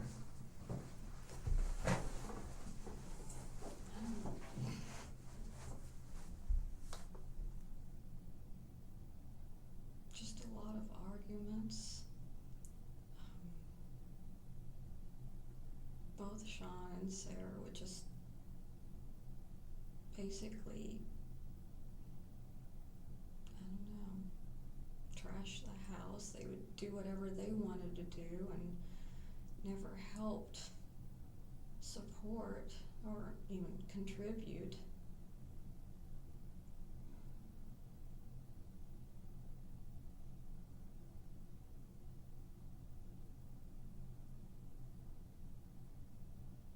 I should just killed myself.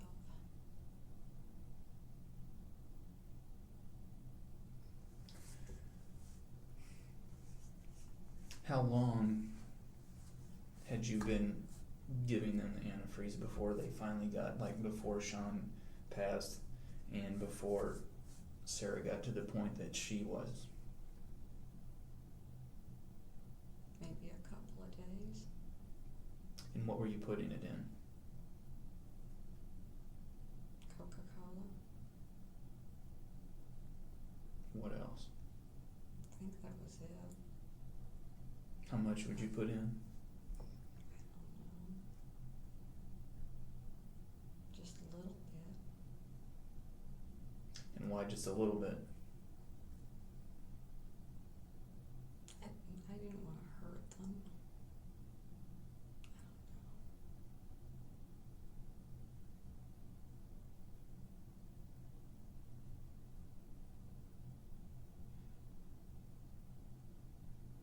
didn't want to hurt them.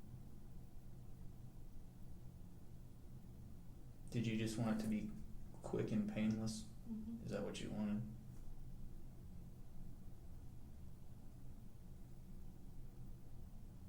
So you didn't want them to feel a bunch of pain. You did, okay.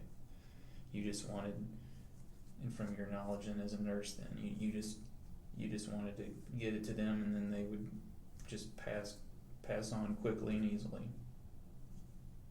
Mhm. And when you say a little bit, how much is a little bit? Couple of teaspoons, maybe.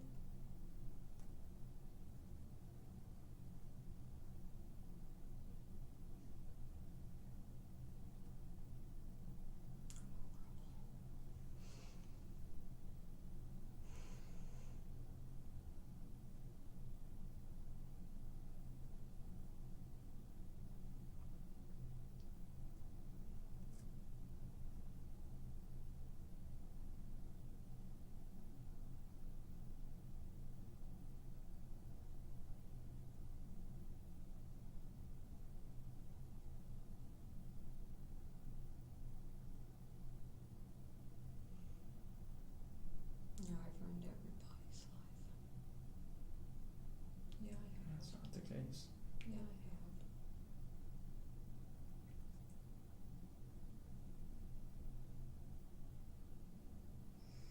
Would you just make Cokes for them at night, or how would that go? During the day, in the morning, throughout the day, how would you do it? In the morning.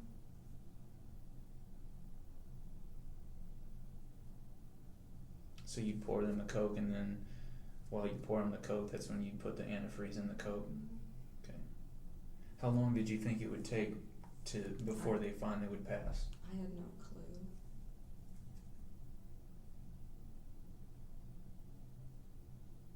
When they weren't passing right away, did you eventually start to give them more and more?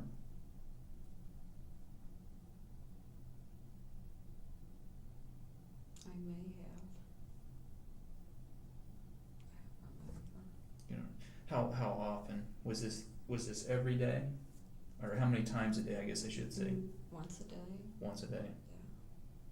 And you say it started out with a couple tablespoons, but then when it wasn't killing them, then it maybe it moved on to just a little bit more and more. Maybe. I don't remember. How long ago did you start with Sarah to give her the antifreeze? Maybe a couple weeks ago. Okay. And how many days leading up to when she got real sick? Was she a little sick? Because earlier you'd said something about she'd been a little sick, but then all of a sudden it just got real bad. She actually hadn't gotten sick till that Saturday. Okay, so it all kind of hit her at once then. So you'd been giving it to her for how long before she got real sick? A week and a half ago, or almost 2 weeks ago. Maybe 4 days. Okay, so you'd been giving it for 4 days to her, but she hadn't been real sick, and then all of a sudden that Saturday is when she started to get real sick. When I had stopped.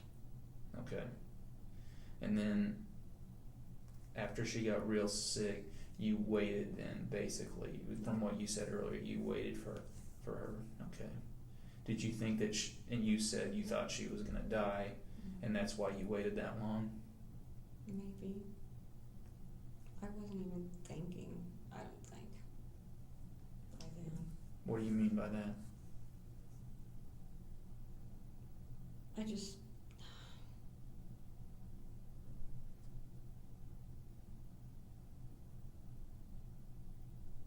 I was actually afraid she was going to die then. It's like, what did I do?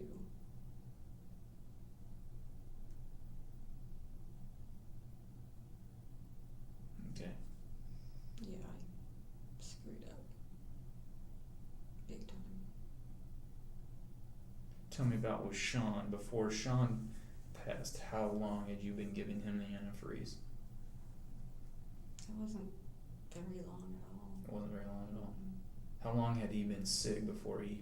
Oh, he'd been sick like a couple of weeks before, but that was like flu, because he had really bad, he was throwing up and diarrhea, and It was even before I even did anything. Okay, so he was thrown up and had the flu, and then you started to give him the antifreeze. And how many days worth of antifreeze did you give him? Maybe a couple. Okay. And then when he got real sick, is it, from what I understand, he got real sick on the Saturday night, and then you checked on him a couple times, is that correct? And he was still alive, but you left him and then went to church, and then you got home and he was okay. So it only took a couple days worth of giving him the antifreeze to kill him. Okay. I guess. From, you don't know. When you say you don't know, what I mean? I don't know if the antifreeze, did it really do it or not? I don't know. I guess. But again, from understanding you, that was your intent of giving him the antifreeze. You are shaking your head, yes, is that okay? And the same with Sarah.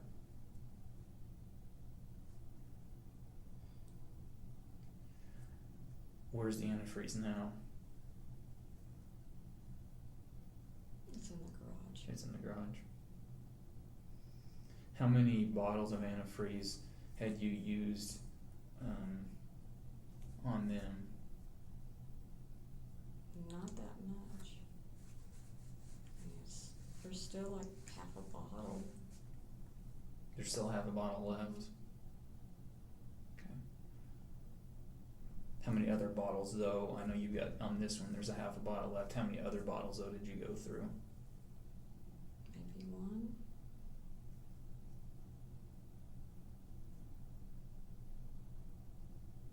I don't know. Where would you buy the antifreeze? You can get it online. Okay. Is that where you were buying it from? Was online? Where online were you buying it from? Trying to think of this place. It's like an industrial place. Okay. And the one bottle that you say you've gone through, are you sure it's only one bottle that you've gone through? I think. I don't know. Okay. And the industrial place, so you'd buy it online from them, and then they'd send it here? Mm-hmm. Okay. And you still have a half a bottle left in the garage? Mm-hmm. What's the brand of it? Brand. I don't remember. How much would it cost you? Maybe 25, something like that. Okay. Was it on like an eBay site, or was it an actual, well, what's the name of the company? Wayfair. Wayfair? Mm-hmm. How do you spell that? It's like it sounds. Wayfair. Okay. And that's like an industrial supply company? Well, they have a little of everything. Okay. And why did you decide to buy from them off the internet? It was easy. Okay. I was desperate. And did you use a credit card or something to pay for it? Mm-hmm. Which credit card? Probably my debit card. You say probably. I mean, was it your debit card or was it something else? I think it was the debit card Okay. because I use that for everything. Okay. And you just order it right off the internet. Mm-hmm. How long ago did you start ordering bottles of the antifreeze? I don't know. I don't remember.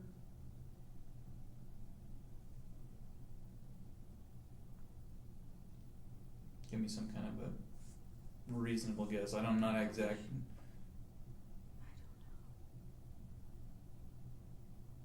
know. Last summer? Maybe? I don't know. Did you order them at the same time, or did you order one and then order another, or? Order one. Then you'd finish it and then order another one. So you ordered them one at a time? Mm-hmm. Okay. And how many bottles total did you order? Gosh.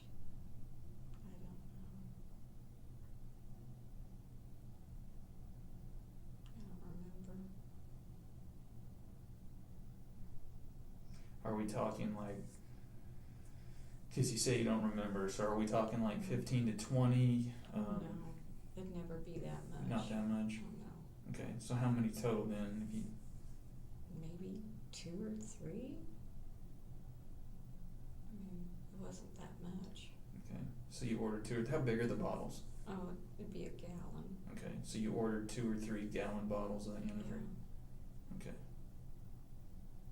Some went into the cars, but Would you keep them in the garage? How were you able to, you don't have them in any other kind of containers or anything at all like that? It's just in the antifreeze bottles. So how in the mornings then, and whenever you would make the Cokes for them, how were you able to get the antifreeze into their Cokes? you just pour it in. Straight from the bottle? Yeah. Would you walk out to the garage or would you bring the bottle in the house?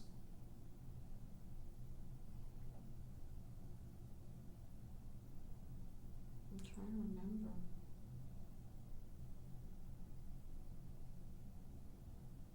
I think I brought it in the house. Well, you were just doing this a couple weeks ago, Diane. Yeah. So how did you do it then? You gotta be honest with me about everything I'd bring it in the house. and just pour it right into the drink. Did you use anything else besides antifreeze?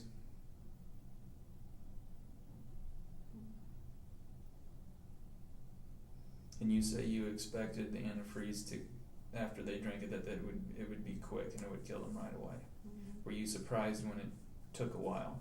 Mm-hmm. Is that why you continued to give them more? Yeah, because I didn't know what else to do. Mhm.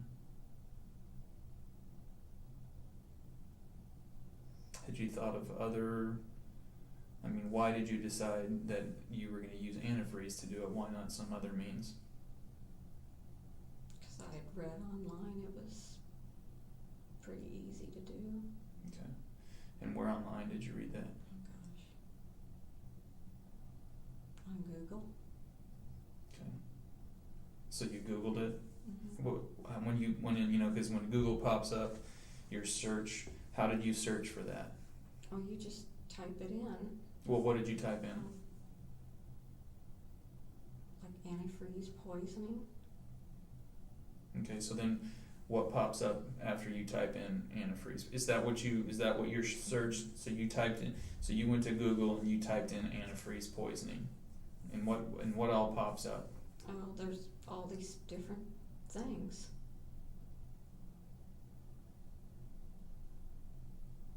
And basically, is it like an instruction manual that you can eventually find, or how? It goes through what it is and how it acts and Tells you how to do it? pretty much tells you how to do it. Okay. And did you do that search from your computer at home? Mm-hmm. Was it some other computer? No. Was it the computer at home today when I was over there that you were working on? Mm-hmm. No. Which computer was it? No, it would be a different one. Okay. Which computer was it that? That would be the home one, not the work one. Okay. And so the one that you had up over on that desk, kind of over by the kitchen, then Mhm. that's your work That's computer. the work one. Which one's your home computer? It would be one next to it. On the same desk? So you have two on the same desk? Mhm. Whose computer was in the living room on the table in the living room? That's my daughter's. Okay. So your personal computer is the one that you did the searches on. And when did you do those searches? Oh, that was a long time ago. How long? Maybe last year. Okay. About what time last year? Like January or Gosh, I don't February? know. How long before Mark died did you do that search? Oh gosh. I don't remember.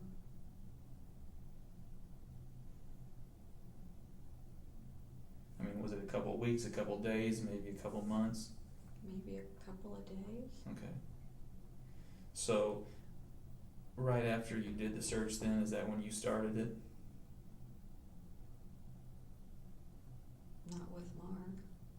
When did you start with Mark?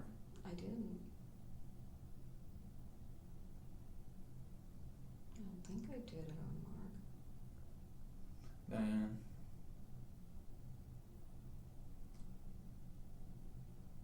You've got to be honest about everything again. Let's not keep going over this because just when I feel you're finally starting to do the right thing, you got to be honest with me about everything. When did you start with Mark? A couple days before. Okay. Was it shortly after you did the search? Mm-hmm. Okay.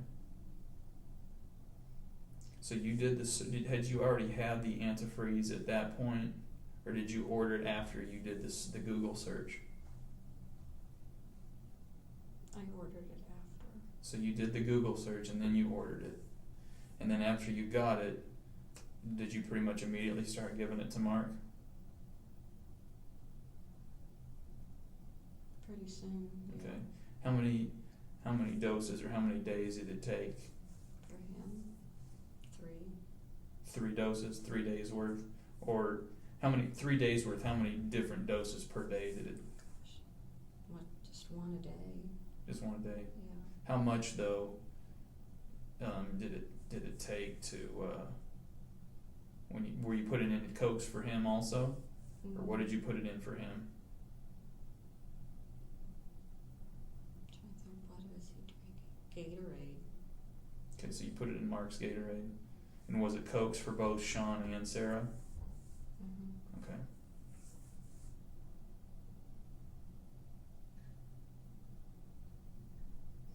And when did Mark start to get sick? He got sick on Friday. Okay. And when did he die?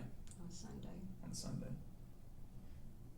Were you surprised it took so long after he started getting sick? No, because I didn't really know how it would react? worked. Okay.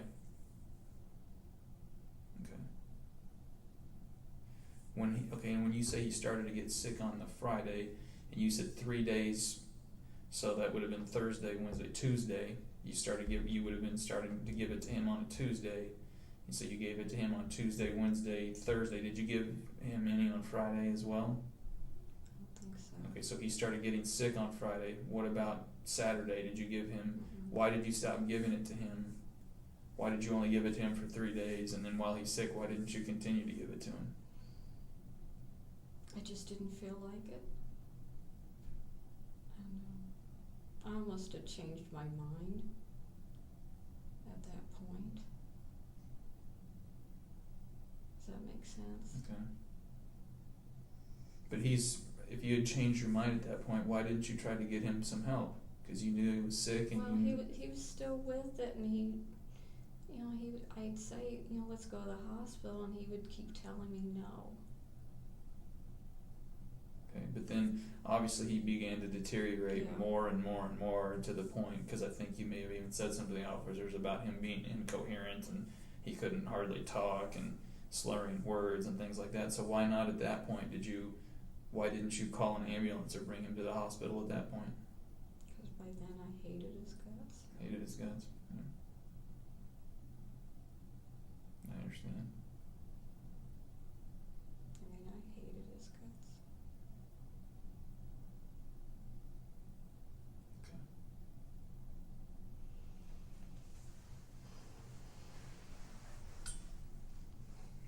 And how much was his life insurance policy? It was only 20,000. 20,000, and you were able to use that money to get into your new house. Okay. So I didn't need the money. what was it more about than just hating him so much? If it wasn't about the money, was it just about hating him so much? Well, to be honest, I don't know. He would throw things at me. He would throw things at the kids. And I guess I just had enough. Okay.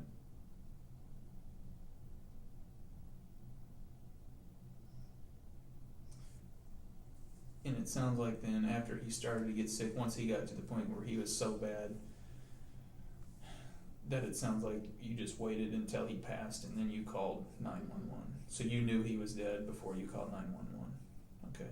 Did you check him for a pulse, or how did you know you did? And there was no pulse. And obviously from your training, then you were aware that he was dead. And, okay. How long had he been dead before you called 911? Maybe 5 minutes. Okay. So were you there kind of pretty much checking on him regularly to make sure when he was, and then when he finally did die, then you called? Mm-hmm. Okay. And then Sean, how did stuff get started with Sean?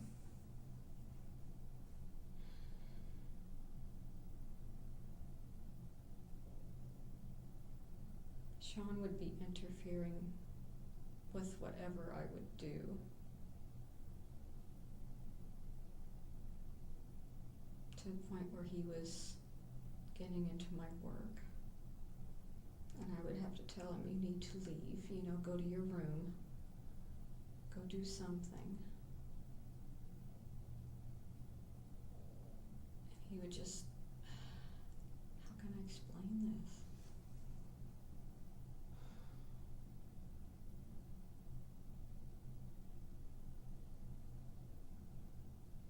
I don't know how to explain it.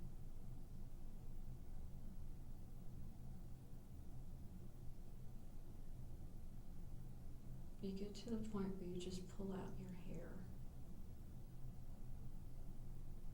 Because I didn't know what else to do with him.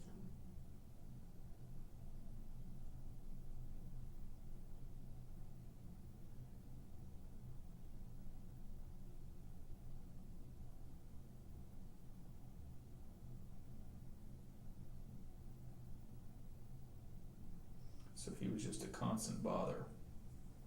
Wouldn't leave you alone, like you said. He's interfering with your work. He was almost to the point of inappropriate at times. I mean, to the point where he would walk into the bathroom if the door was shut. I mean, just really bizarre stuff. And he was such an interference and a bother, you just said you can't take it anymore. Oh, he was more than a bother. More than a bother, okay. Yeah. Would a pest, would that be a good word for it? No, it was more than that. Even more than that? Yeah. How would you describe it then? I'm lousy at explaining.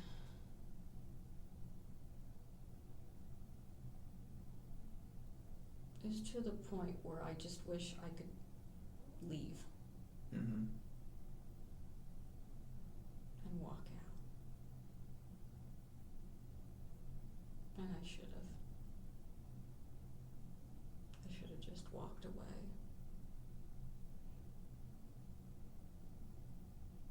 So at what point then, because I'm assuming from what it sounds like, this was just building and building. Sean's driving you crazy. He's a pest. He's interfering in everything. You're trying to do work and he's writing them, he's bothering you. At one point you just finally say, enough is enough. Can't take it anymore. And how many days was it that you started giving him the antifreeze before he died? Maybe a couple of days. Just a couple days? Yeah. And you would put it in his Cokes? So you'd make him Cokes and then okay. And how many times a day would you give him that? Once. And that's all it takes? Mm-hmm. Okay.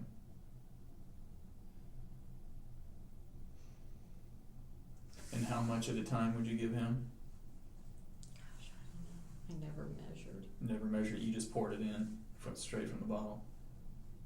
Okay.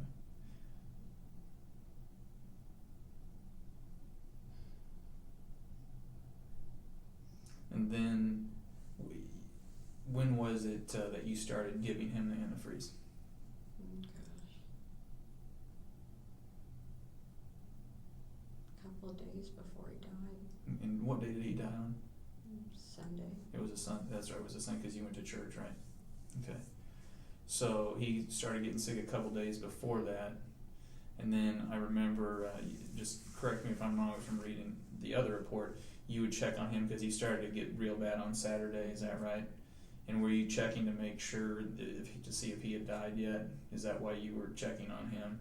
And when you left for church that morning, he still hadn't passed. Right. And then when you got home from church, What's bad is I had changed my mind. I was wanting to take him to the hospital, and I didn't. mm-hmm. So when you got home from church on Sunday, which I think you told me was about 12:30, was he dead at that point? Okay, so he was. And how long did you wait to call? Oh, I called right away. Right away. Okay, so after he was eating, okay. But he was still alive but in real bad shape when you left for church. Okay. Did you, obviously because you're pretty intelligent, then did you realize then that it was probably going to be pretty quick that he was going to go once you left for church? I had no clue. Okay. I really didn't. You just knew he was in bad shape. Yeah. Okay. And I didn't do a damn thing. Okay. Now, with Sarah, you said it was the same with her. You like 4 days. It took 4 days. You were doing it before she started getting sick. Okay. And then you said with her it was more of an all of a sudden. You said she was just a little sick, and then all of a sudden she got really, really bad. Okay. And you even said, you thought it was to the point that she was going to die. How come, why didn't you just leave her at home to die like the others? I couldn't do it. I couldn't do it. Did Rachel say something about bringing her in, or what was the reason for bringing her when she was? Because you even said, she was so bad, you thought she was going to die, and you had to carry her. And did Rachel, was she the one that said, "Hey, let's take her to the hospital"? Actually, both of us thought the same thing at the same time. It's like, let's take her in. So what made you, with Sarah, what made you decide to bring her in as opposed to the others? I just couldn't do it.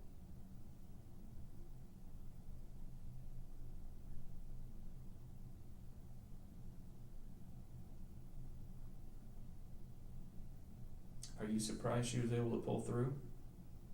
Mm-hmm. Yeah. What did Rachel say about all this? She really hasn't said that much.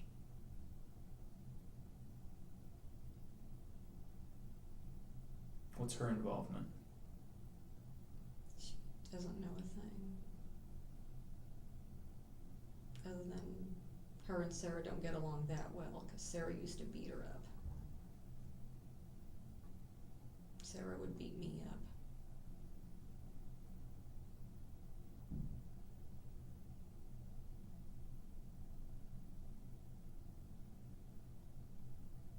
So Rachel has zero knowledge whatsoever.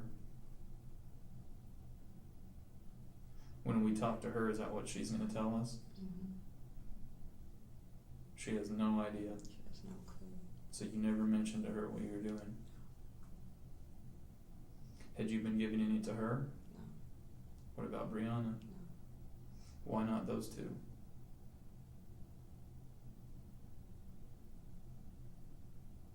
Because I love them.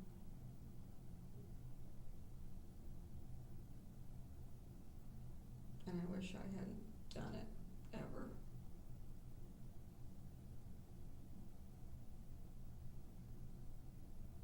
Because I'm stupid.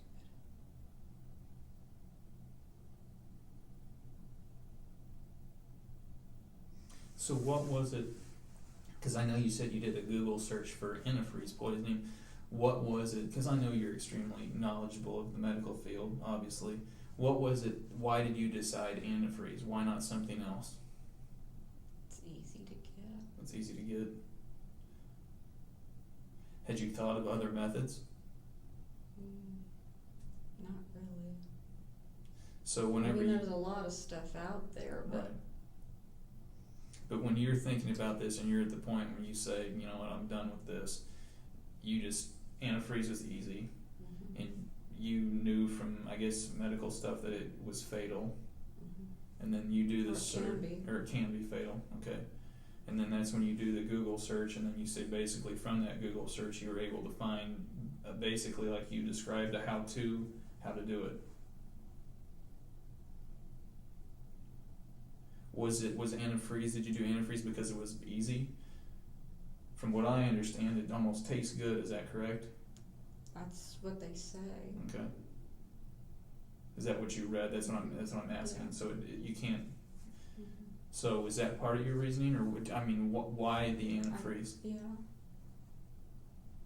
I mean, it sounded easy and it didn't sound, it wouldn't burn. Cleaners burn, acids burn. And when you're saying burn, what do you mean by that? Well, it literally burns. If you swallow it, it burns. Oh, okay. So they would know then if they were drinking. Yeah. Okay, I see what you're saying. And that hurts. Okay, so the cleaners and acids and other stuff that you're talking about, if you were to put in, you say they would know when they were drinking it because it would burn and hurt. But with antifreeze, they wouldn't, so that would make it easier. Okay. And how did you know about the cleaners and other stuff that it would burn? Well, it says that on the back of the label. Okay. Is that something that was that some kind of method that you had explored at one No. point, or no? I just knew it. You just knew it, okay.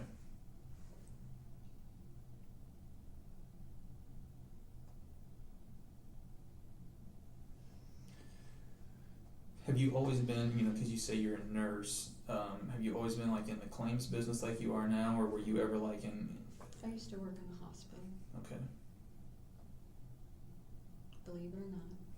How long ago was that? Oh gosh, 15 years ago. Okay. Which hospital did you work Oh in? gosh. Many. St. John's, Cox. I worked up in Kansas City. Okay. How about back then? Any patients that you just couldn't handle and couldn't take? No. I'd never do that. Why not? I didn't have to live with them. I So- would have difficult patients, but at the end of the day, you can leave.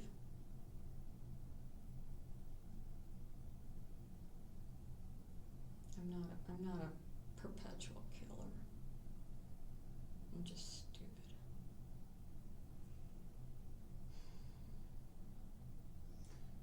So you're saying you're not a perpetual killer, so when we go back and take a look at some of this, because that, obviously we're going to have to go back and take a look at some of these places. We're not going to find any others. Mm-mm. Who's the first person that you killed? Mark. Mark was the first one. We're not going to find anybody prior to him. Are you sure about that, Diana? Mhm.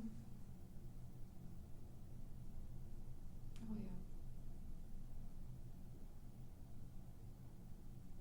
Mark's the first one.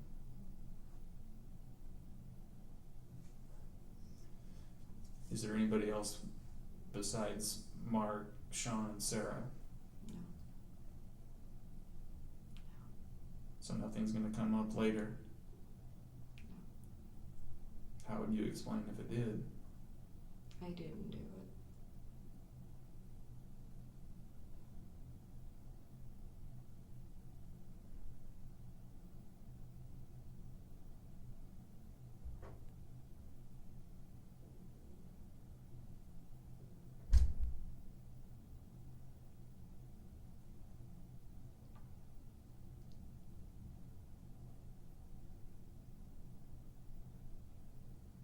What did you do with the empty bottles of antifreeze? You throw them away. So the only one you have left is the one that's still in the garage. Mhm. Where about in the garage is it? It's right on the table. There's a table in the garage, Mhm. and it's just sitting right on top of the table. And is that the bottle that you used for Sarah? Mm-hmm. Okay. And what about Sean? Did you use any of that from Sean, or were those past bottles that you were talking Those about? are Past bottles?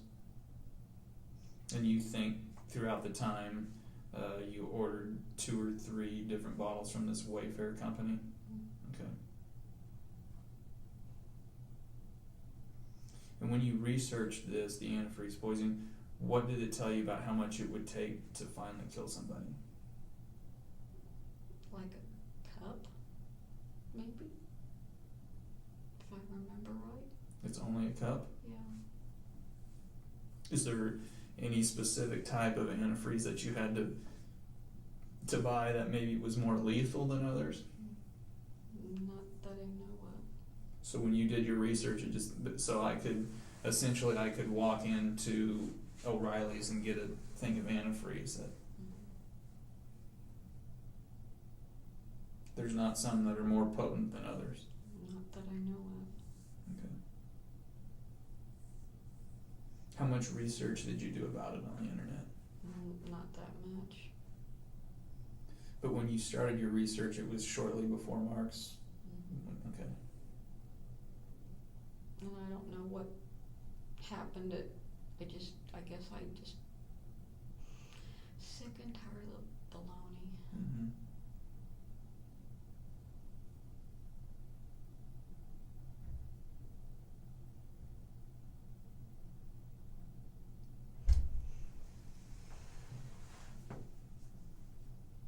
And Mark died in April, right, of 2012? Okay. So,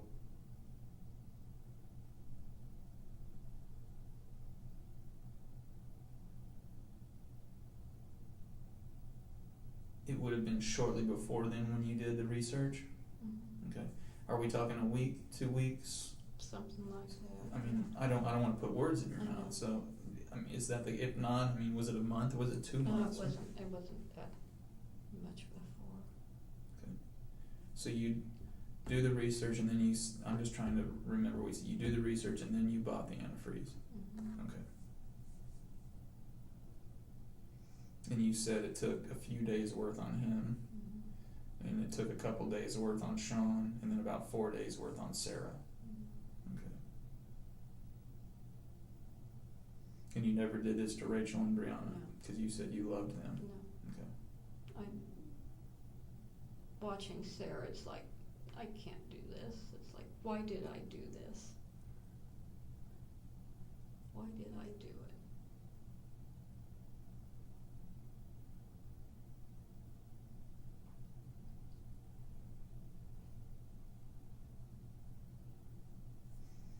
Is there anything else in your home that we're going to find that we need to be aware of? I don't think so. Well, you would know, so Yeah. what else are we going to find? I don't think you'll find much.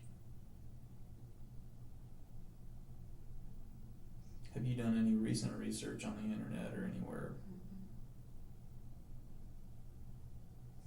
So when you first did the initial research before the Mark incident, did you do the research from your home over on West Page? Okay, that's where you did it and is it a laptop, your home computer, is it a laptop? Laptop. Okay, so you did it from your home laptop computer and you did it from over there on West Page? Okay. Have you done any research on it or any other internet searches or anything since then? I don't think so. Well, you I mean, it's pretty significant, so I mean, Diane, you would know and I need to know. I mean, I may have gone back to double check, the same info. And why would you do that? Because I would question. If it wasn't working? Yeah. Okay. So if it wasn't working like when you thought it was supposed to work, you went back to double check and then it was basically like a reassurance deal. Then you saw on there, oh yeah, it's supposed to do this.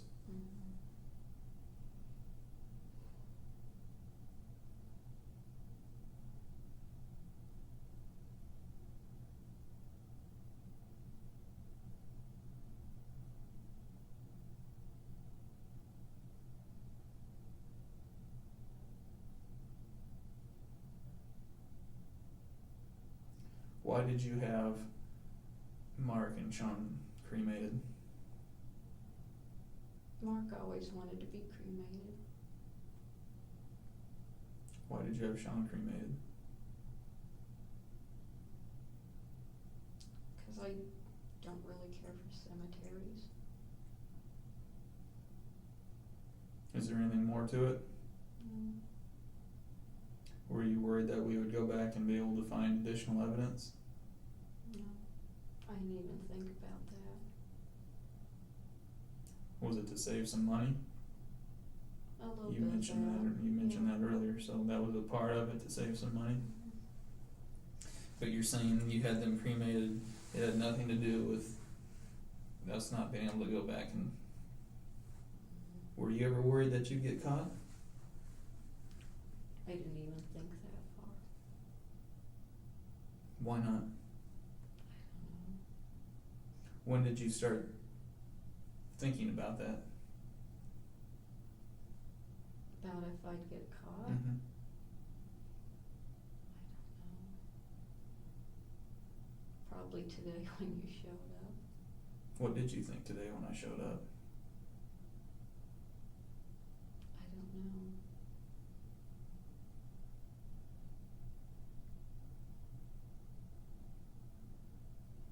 Is there anything else that you can think of that we haven't talked about that you think is important, that you think may not be important? Is there anything else that you'd like to get out there right now? Anything else that you'd like to tell me? Anything else you'd like to say? No. Have we got everything covered? I think so. Okay. Because again, Diane, this is your chance. I'm here to listen to you. This is your chance to tell me everything. Because if something else comes up later on, I don't want you regretting not having the chance to tell me about it.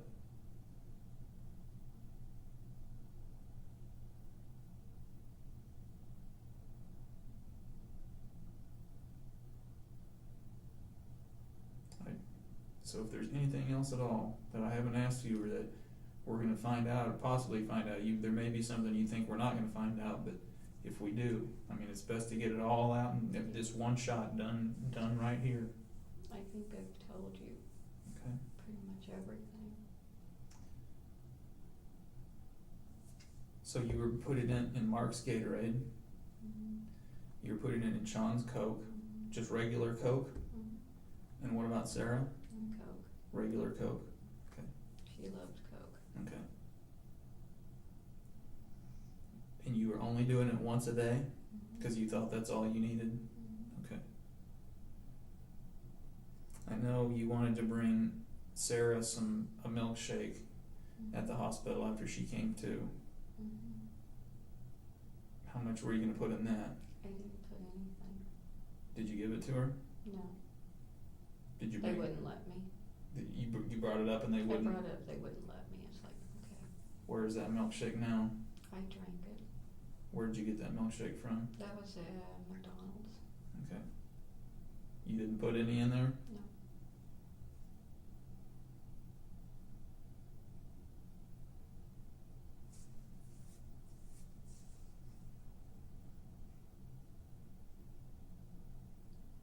Anything else you want to say?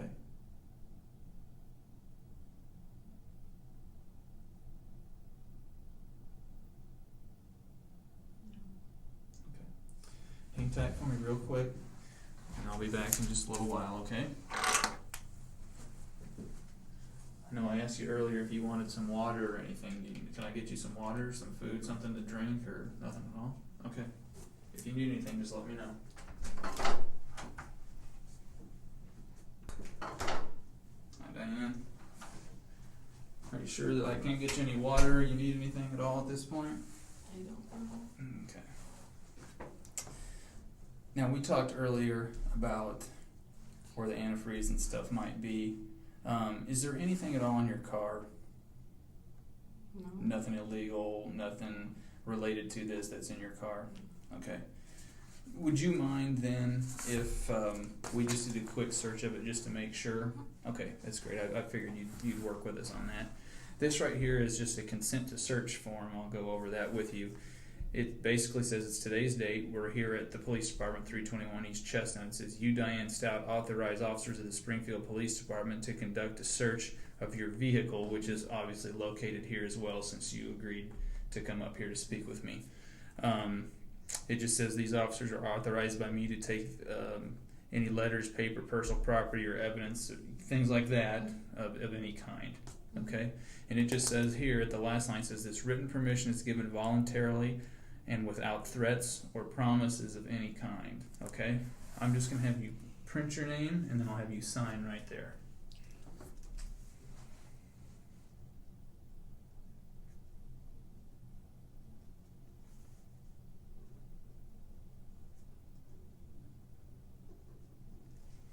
Thank you, ma'am.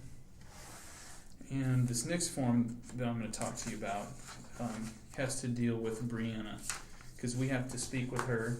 I know she's fine. You said that nothing's happened to her, right? But we have to talk with her just to make sure that that's the case. And since she's a juvenile, I'm asking for your permission, basically, that we can interview her and make sure that she's okay and she hasn't been harmed or anything of that nature. Okay, so this basically is just a form that says, your child, Brianna, is it Stouty? Is that what you said? Okay, your child, Brianna Stouty, has an appointment at the Child Advocacy Center tonight at 8:30. And it says, you, Diane Stouty, have the legal right and give permission for the above-named child to have the following services at the Child Advocacy Center.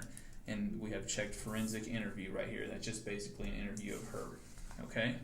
And do you have a problem with okay, thank you. I am just going to I'll have you print your name and then sign next to it. On the same line? Right here. Yeah, same line. If you'll print, sign on the same line.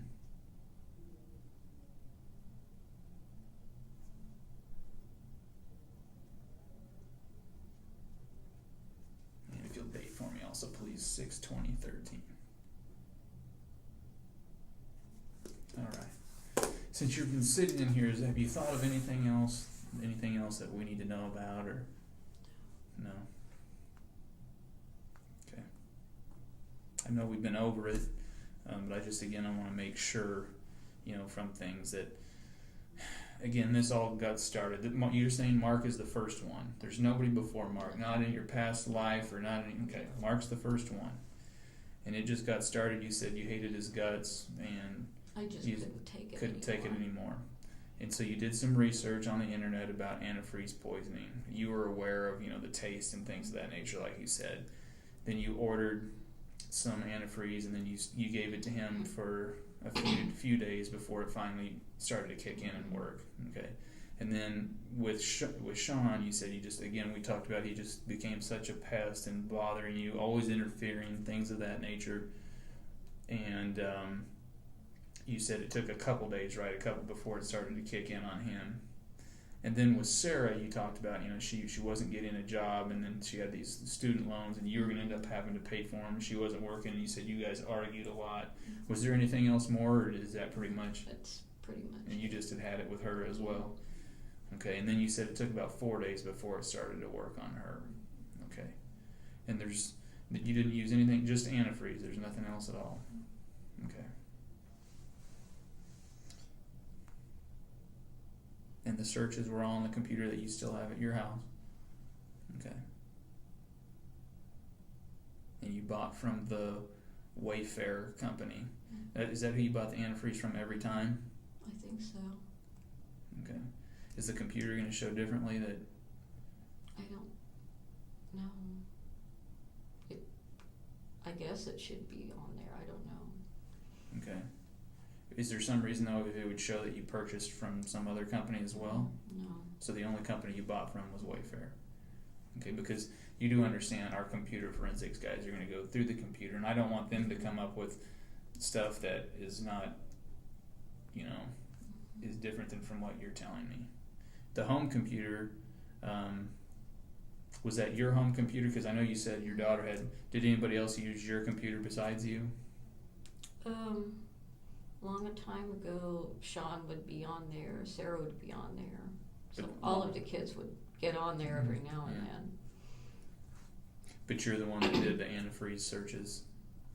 Okay.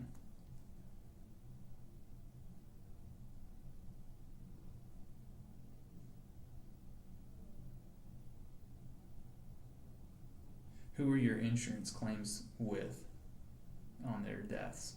It would be Thrivent. Thrivent? Thrivent.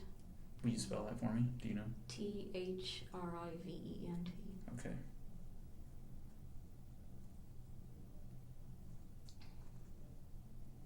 And there were no other policies, just the one $20,000 on Mark and the one $15,000 on Sean, and then there was a $15,000 on Sarah. Okay. And again, it was Gatorade. You put it in Mark's Gatorade, because I guess he's a Gatorade drinker, and then you put it in the Cokes that you would make for Sean and Sarah.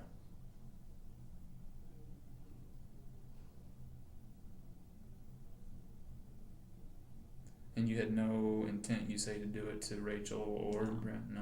No. And I regret doing it. I really do. I've screwed up everybody. I've screwed up my whole family.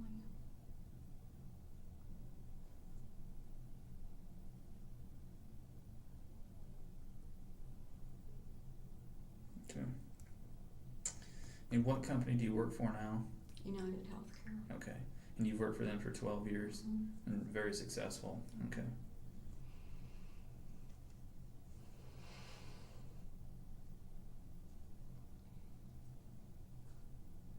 All right. Can I get you some water or anything? You sure while you're waiting? Maybe some water. Water? Okay, I can do that for you. Partner, Detective Hill. And we have to take you over to the jail now, okay?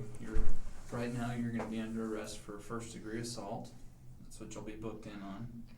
And then probably some additional stuff tomorrow, but that's what we're going to do for right now. Do you have any questions? Okay. You've been very decent with me. I greatly appreciate that. Continue to be decent with Detective Hill, okay? Okay. All right. Do my girls know where I'm at? They have an idea because they showed up at home. We're doing a search warrant at your home right now, and they showed up, so they realize what's going on. Okay. So they know that you're all right and everything like that. Okay. So if you can stand up for us, we're gonna have to put some handcuffs on you. We're not gonna put them on tight, but we'll have to have you put your hands on your back. Formalities. Yeah, it is.